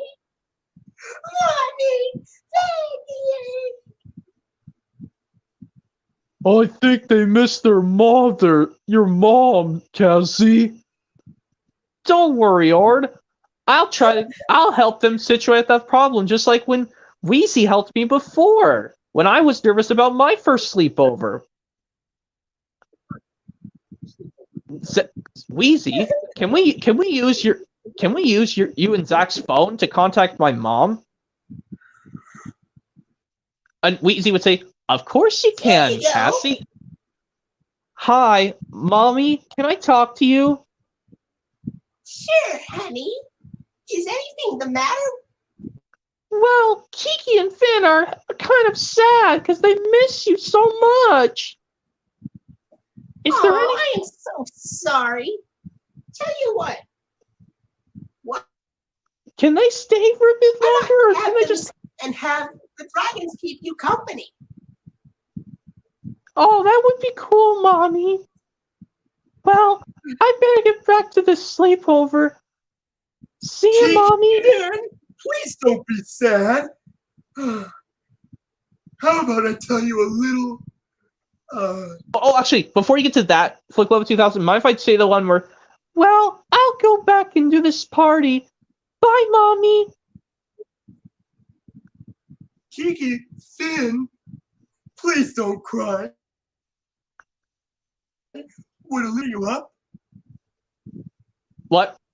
What'd you say? Would a little bedtime story cheer you guys up? I didn't think so.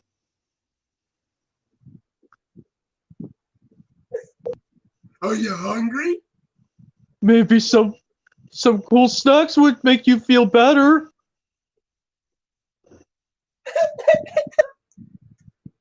I don't think it's working. I think they should leave and go home with you, Cassie. But if I leave home with them, I'll miss all the fun of the party. Well, maybe you could stay for a little bit and take your sip. Well, I don't want to hear the obnoxious crying. It really At least bothers I have my headphones on. Yeah, that's what Zachy would say if I was bothering him sometimes. That was Weezy's impression I was doing. Oh, make that obnoxious crying stop. Otherwise, I'll be the one And then I can't crying sleep, soon. and I can't get enough sleep for the morning, and I won't be able to have more peace and quiet with my eyes awake for the morning. But of course, they decided to let they just decided to let them go since they're nervous. They're sad they missed their And mommy. the solution that makes the problem even worse. And that is Zach playing the Wheezy phone again, and that causes Yeah. Kiki a little bit louder because they knew that they don't want loud noise. Well, they think the bedtime story is like the quietest, but they think, oh, I didn't think so.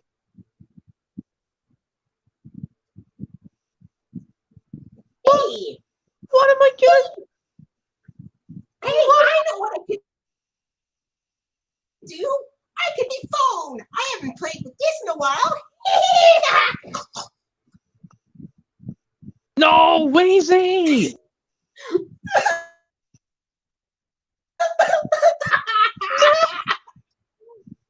Oh, mommy! Mommy! Zach, Well, is there anything wrong? nothing, Dad. No, everything's fine, Dad. Everything's fine, Dad. We just have a tough situation here. It sounds to me that Kiki and Finn don't really like it when you flow into your instrument, Wheezy. Now what am I gonna do? My brother and sister are now sad, and they don't. I'm trying to find a way to make them feel better. Don't give up, Cassie. I'm sure we can think of something else. I know you had trouble with this one your first sleepover before. It's a little Dragon TV. What if the Dragon TV would work? Uh-oh. Hmm? Problem. This TV won't work. Oh no! Now I have to deal with this every single time. We gotta figure out a way to make these two baby children feel better, and nothing's working. I wouldn't be so sure about this. There's at least one thing that I do have that does work. That might make them feel better. What do you think will work, Ord? That was Weezy's impression I was doing. Here, use my dragon computer. Oh, a dragon computers? Like they cheer? Like they would cheer, right? Yeah. Kiki and Finn cheer? Yeah. And they're now feeling happy. And now they feel better. Hey, has anybody seen Finn's blankie or Kiki's squishy? Oh no! Well, hey, wait, Ard! I have them both. We picked up seeds from a dragon. Oh, good thing you brought their things. Otherwise, they would have been more sad, Cassie. And I hate to have brought your blanket, Finn. And you're squishy, Kiki. Or Zach would do it to just Finn's blankie, and someone else would do it to Cassie's. To Kiki's. And Max would do it. Really? Well, okay. And also, yeah, you know how in the UK version of Thomas in the jet engine with Michelangelo, he goes, "Hi, Gordon. Bye, Gordon." He pauses in between saying "Hi, Gordon. Bye, Gordon." But in the Alec Baldwin version, he goes, "Hi, Gordon. Bye, Gordon." And also, I can imagine what it'd be like if it was a Michael Brandon version. He'd be like, "Hi, Gordon. Bye, Gordon."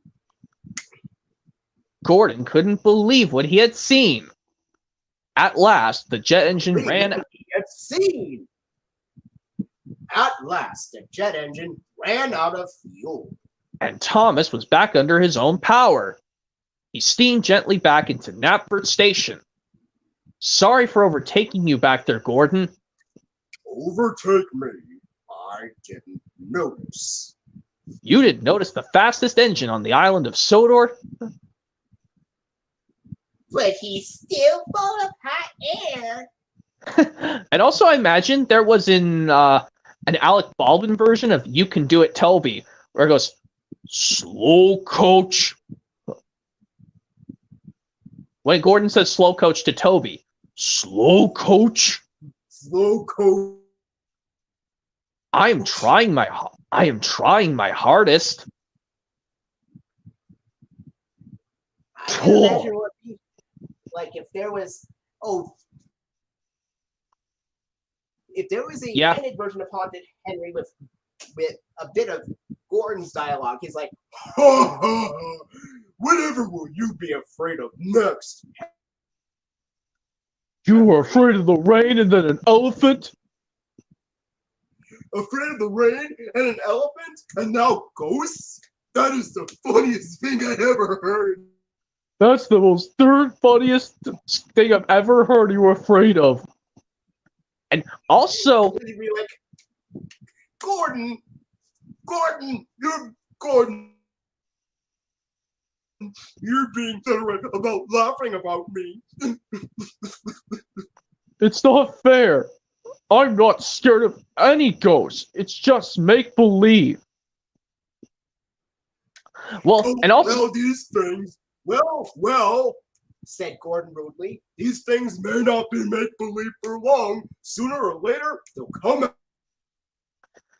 after you. And also, what if there was a George Carlin version of "Too Hot for Thomas"? Oh my god, I can't do this one with George Carlin impression of the new hit era. Like a George Carlin version of "Too Hot for Thomas," where it goes, "I've still got time to take some children to the seaside. Bother!" Or it's bother. Or it's bother. Right. "Everyone gets to take the children except me." And also, Yeah. I can imagine what it'd be like if there was an Alec Baldwin version of Sir Topham Hatt Picnic. Yeah. "We can't picnic here." I don't know why, said Thomas. I'm running out of ideas. "I don't know," said Tom. "Then we'll have to cancel the birthday picnic," said Spoon. "It's too late. Lunchtime has passed and my mother wants to go home." You know that they do the tune their whistles in different tones? I'm sure What if there was a sequel to the episode One Big Wish called One Small? Yeah, where Emmy doesn't like to be... She doesn't want to be small anymore. Kind of like it's like Max and Emmy shrunk to small size in small time. Yeah. This time it's Emmy wishing on being smaller. What's it for? Like, you know how when she's too big to do these things? If I was just Max, I have a problem. If I was just this. I would have been small enough to fit into these pants, but these pants are too big for me. And then she keeps dropping coins to make herself grow smaller and smaller, and she doesn't like it. And what if she? You know how Max actually crushed the balls, the mitts, the bats, and for the wiffle from the wiffle ball game, and he starts crying. I don't want to be big anymore. I want to be my small size again. But what could Emmy do? What if she was too small to lift the object? Well, what would the activity be they were doing? Because in wiffle ball, in One Big Wish, would it be a different sport or just any random activity? This time, Emmy makes a wish for Emmy to get bigger instead of a quarter. So, what would are you talking about the obstacle that would be the object would be too heavy for Emmy to lift, and she can't lift it, and she gets so annoyed and sad? Like, Max, it's no use. Or what you're saying? What I don't want eyes anymore. I want to go back to my video. And you know how Cassie went to see Ketzel in the school in the sky after Max ran away crying like a giant? Who would go this time? Order Zach and... What if Zach and Weezy went to see Ketzel about it this time? Ketzel! This is a big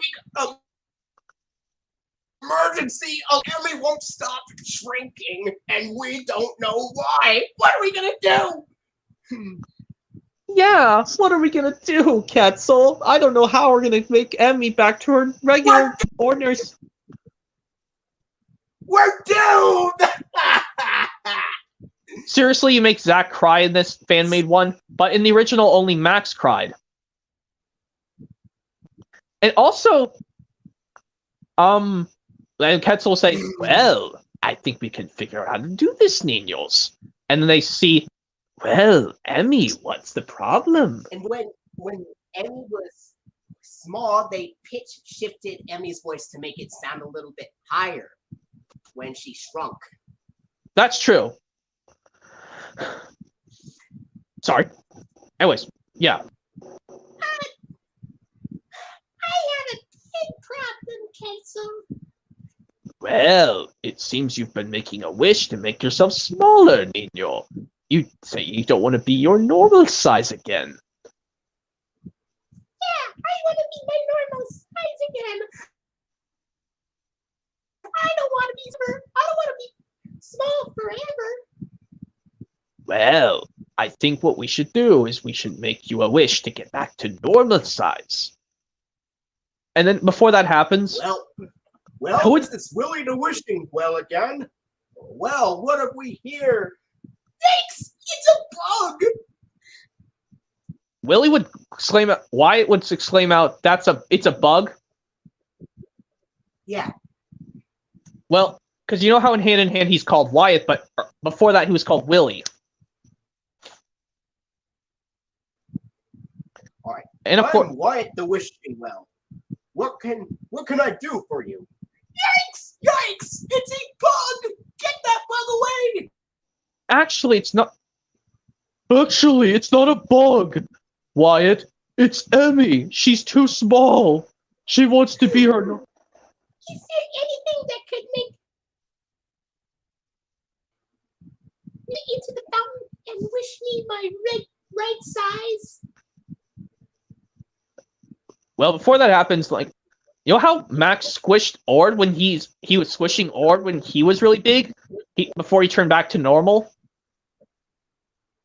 What if Cassie squished Emmy?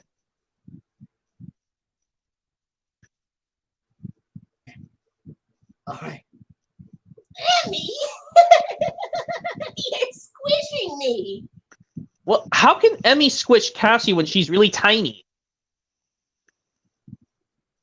That's impossible. No. Cassie! Watch it! I'm being squished! I just wanted to tell you how I thought how good it was you guys helped me out. Well, anyways, yeah. Oh, what if there was an Alec Baldwin version of what was it? Thomas's Day Off? Yeah, of Thomas's Day Off. Yeah. 2003 the footage again and tell you what's happening later on. So, anyway, what were you saying? What if there was an Alec Baldwin version of Thomas's Day Off? The one where it introduces Dennis, but Dennis could be a great Alec Baldwin impression. Because how Michael Brandon, he doesn't like a Western accent for Dennis, where he goes, "These troublesome trucks." Yeah. He could. These troublesome trucks are too troublesome. Making Dennis sound more like a monster. God, that'd be way too. Because Michael Brandon makes him sound kind of Western for some reason. In Thomas's Day Off, Baldwin make him sound like a monster, like, "I'm Dennis." Or it's like, "These troublesome trucks are too troublesome." It's basically a voice. Well, he's supposed to say, "These troubles." Hello, you must be Dennis. I'm. No, he doesn't say hello, I'm Dennis. He just says, "You must be Dennis. What's the matter? What's the matter?" And he says, "These troublesome trucks are too troublesome. I can't shunt them." These trucks are too can't shove them. It's my day off, but I'll help you. All done.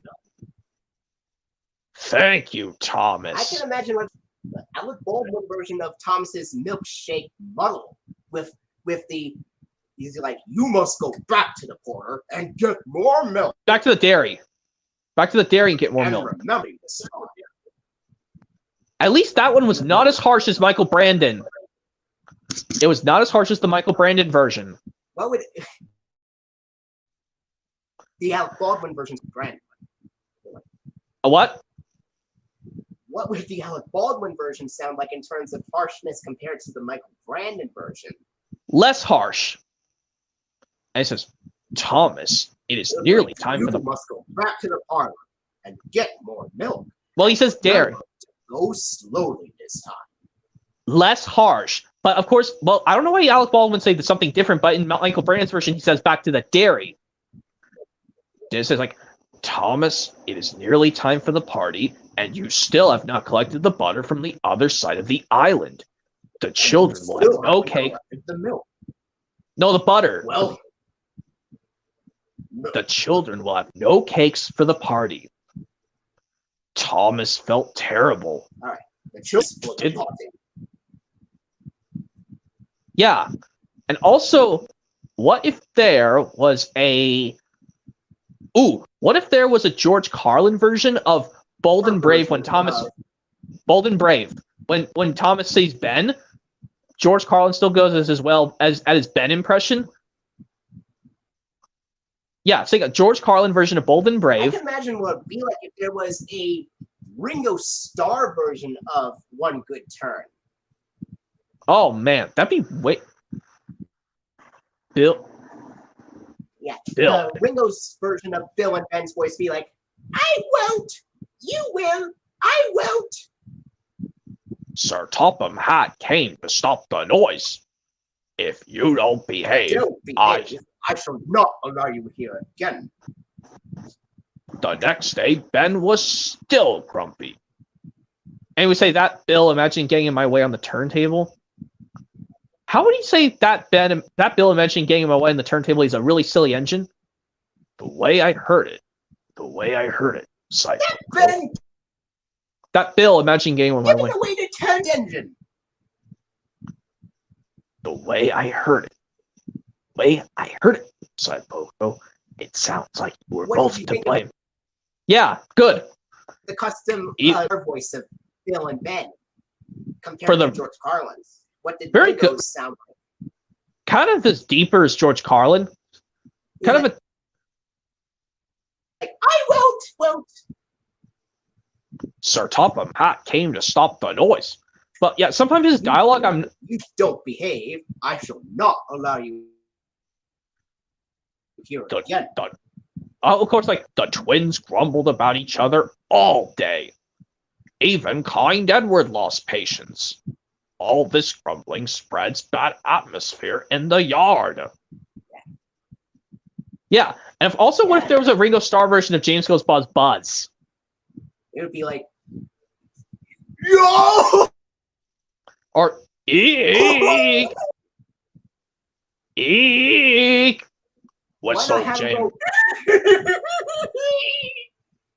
Whistle James. He had had enough. So had his fireman and driver.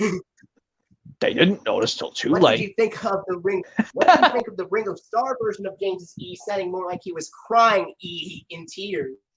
God, wait! I was almost going to be dramatic.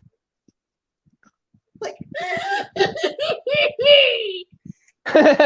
funny if you ask me, but kind of feel sorry for him. And also, yeah, like I said, what if there's a George Carlin version of Bold and Brave where Thomas talked to Ben? The part where Thomas talks to Ben. What's the matter? Or no, I think that's Ringo Starr's. George Carlin's, excuse me. When he goes, What's the matter? All right, now we're gonna go back to Dragon Tales, yeah. Back into. We need a custom season 4. What if there was like a sequel to the episode of Liking to Biking, where this time Yeah. it's this time it's Ord learning how to ski. Yeah, like this one, he tries his hardest and he just wants to give up. A sequel to Liking to Biking, or basically it goes, I want to try skiing, and I won't be happy until I learn to ski. And he tries his hardest. Yes. How am I doing, guys, with the skis?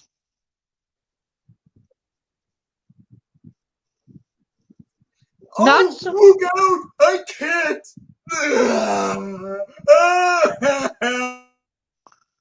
Are you okay, Ord? Are you okay, Ord? Oh no! I twisted my tail! Oh no! That's not good! We should take you to the doctor. Take you to see Dr. Boo Boo Gown right away! Well, Ord, it looks like you have twisted your tail. Oh no! That's not good! Now I can't wiggle my tail for many hours, and then I can't... What? And then I can't waggle... Well, actually, you still can ski, but you have to have a cast on while you're skiing. Well, I think it will help me.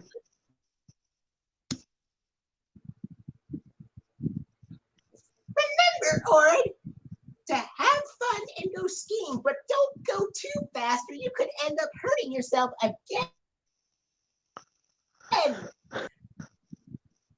Yeah. And also, yes, what if there... Like a sequel to the episode Backwards to Forwards, except this time everything is upside down. Like Backwards to Forwards would still be the sister episode, right? Yeah. And they had to ride like upside down. And they had to fly upside down too. Oh, this flying upside down is making me barf. Ooh, that's gross, Zach. Yeah, it's really gross. Well, I couldn't help it.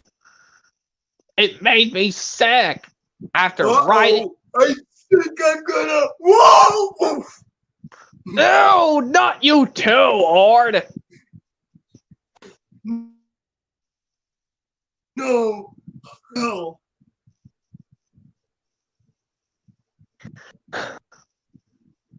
What? Ard, are you okay? I'm fine. It's just I got a little bit sick after laying upside down.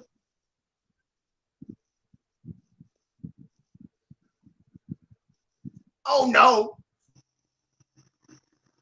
Let's face it, we're doomed. We will never make it right side up again. We're doomed. This is the end.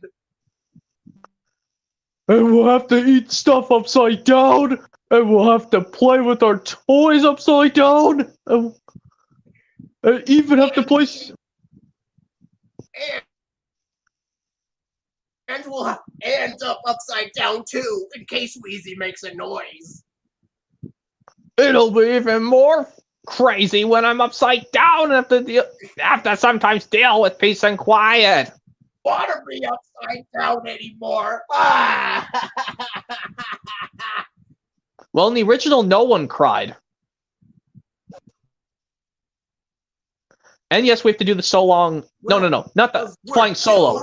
In the original, Yes, Zach did a dramatic. But what would? But how would you compare it to the sequel in terms of what Zach's reaction would be like? Way too much dramatic in the sequel, but we're doomed.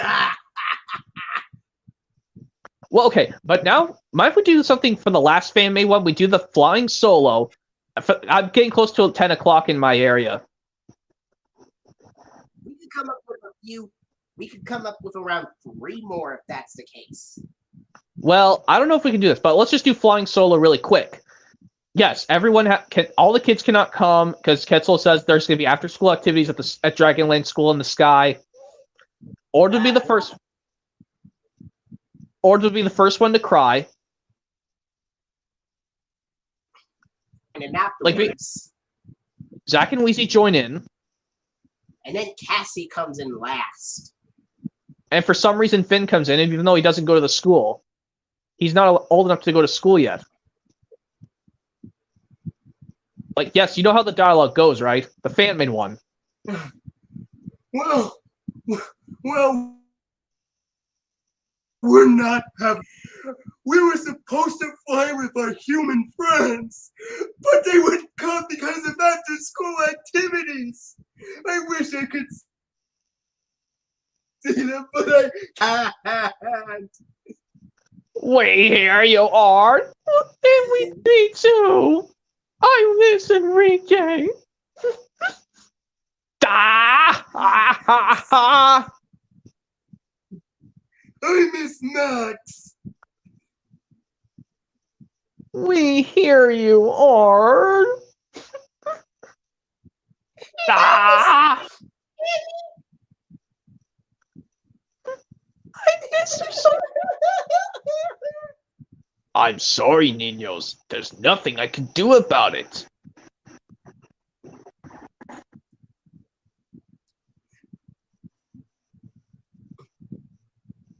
Oh, come in, Max. Come in on the walkie-talkie. I miss you. I want you to come back. I hear you, Ord. But because of my scheduled things, I unfortunately cannot. When do you But at least plan to come back? Hopefully in the next couple months, hopefully. Maybe during the summer.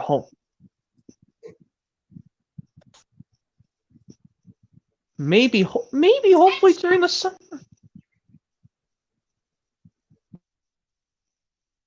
Abby, can you hear me? It's Cassie.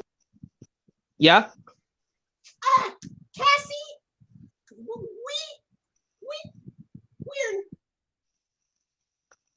Wait, what does it be go? able to go to Dragonland for a few more years. Or what if they just did it for a few months till the summer was over? Basically when summer starts. Yeah. All right. Come in. Come in. Emmy's wrong, Cassie. Cassie, what's wrong? I miss you so much, Emmy. I wish you and Max and Enrique would come back. Just like I miss you, Max. Well, I'm sorry, Cassie. I wish we could, but hopefully middle of the summer we'll hopefully be able to do it. Ord. I'm sorry, Ord. I wish I could come too, but we are not able to go to Dragon this school year because of after-school activities, and we're only allowed to go to Dragonland in the summertime now. Well, I hope you guys can come when summer comes, and then we can still play again when summer hits. Yes, but unfortunately, we're still at the month of November.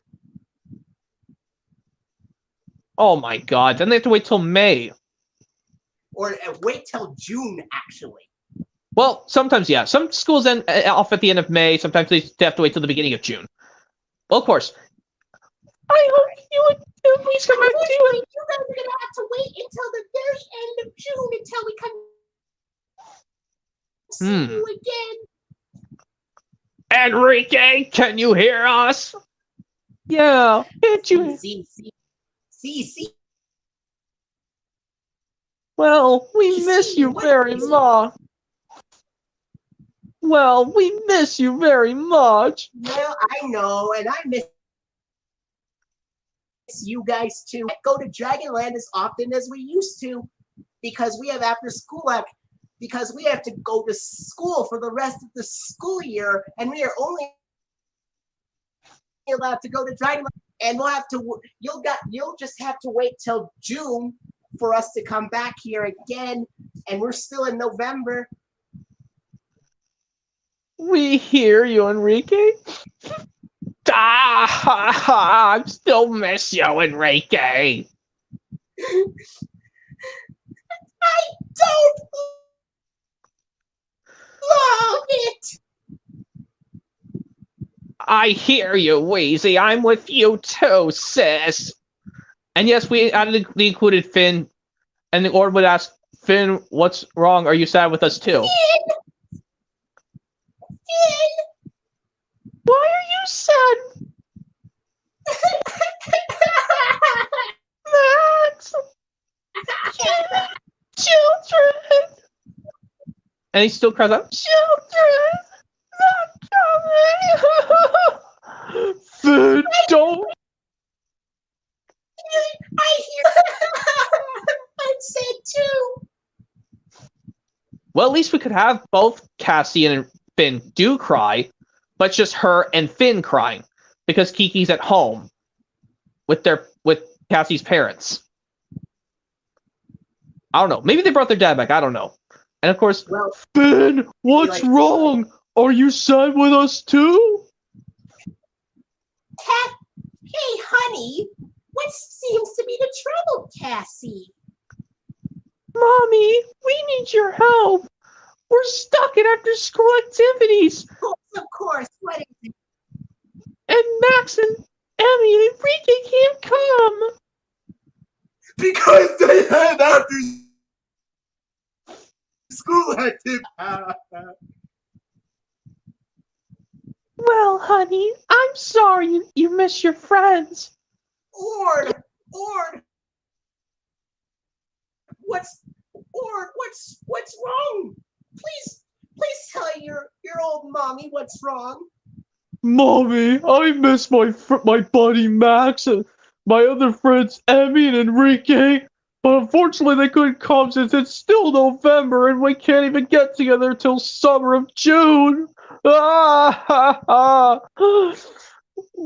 will my dad would say too? Until they get back.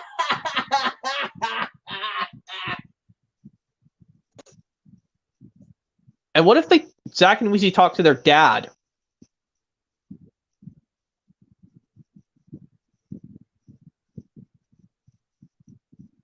What if Zach and Weezy what? talk to their dad. All right. Yeah, I think it's Wheezy. Zach and Wheezy. What's wrong? I've been hearing both of you weeping all day. well, we're really sad, Daddy. I'm sad too, Father. Very sad.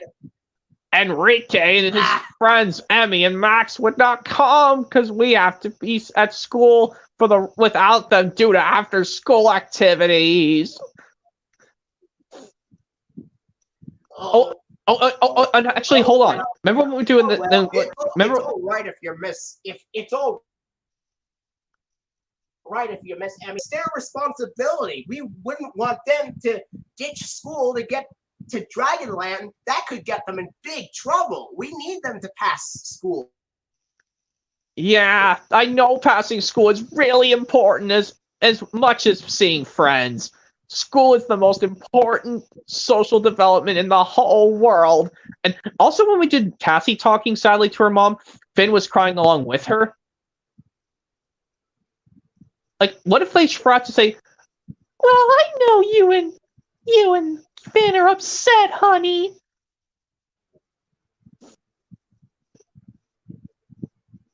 Yeah. And then what if Kiki appeared at the end of the episode making a silent cameo? Well, that'd be interesting. Well, I think I'm gonna go ahead and go Flick Live 2000. It's getting close to 10 o'clock in my area. Tomorrow with more season 4 ideas and just season 4 ideas. Well, If it's okay with you. I mean, I guess so. I mean, I guess so, but I mean, like I said, I don't want to do too much of these. I mean, I'm not doing any videos for the rest of the rest of the year until the end of this year. So I'm just gonna go ahead and leave Flick Live 2000. But thanks for having me join. All right, see ya. See ya.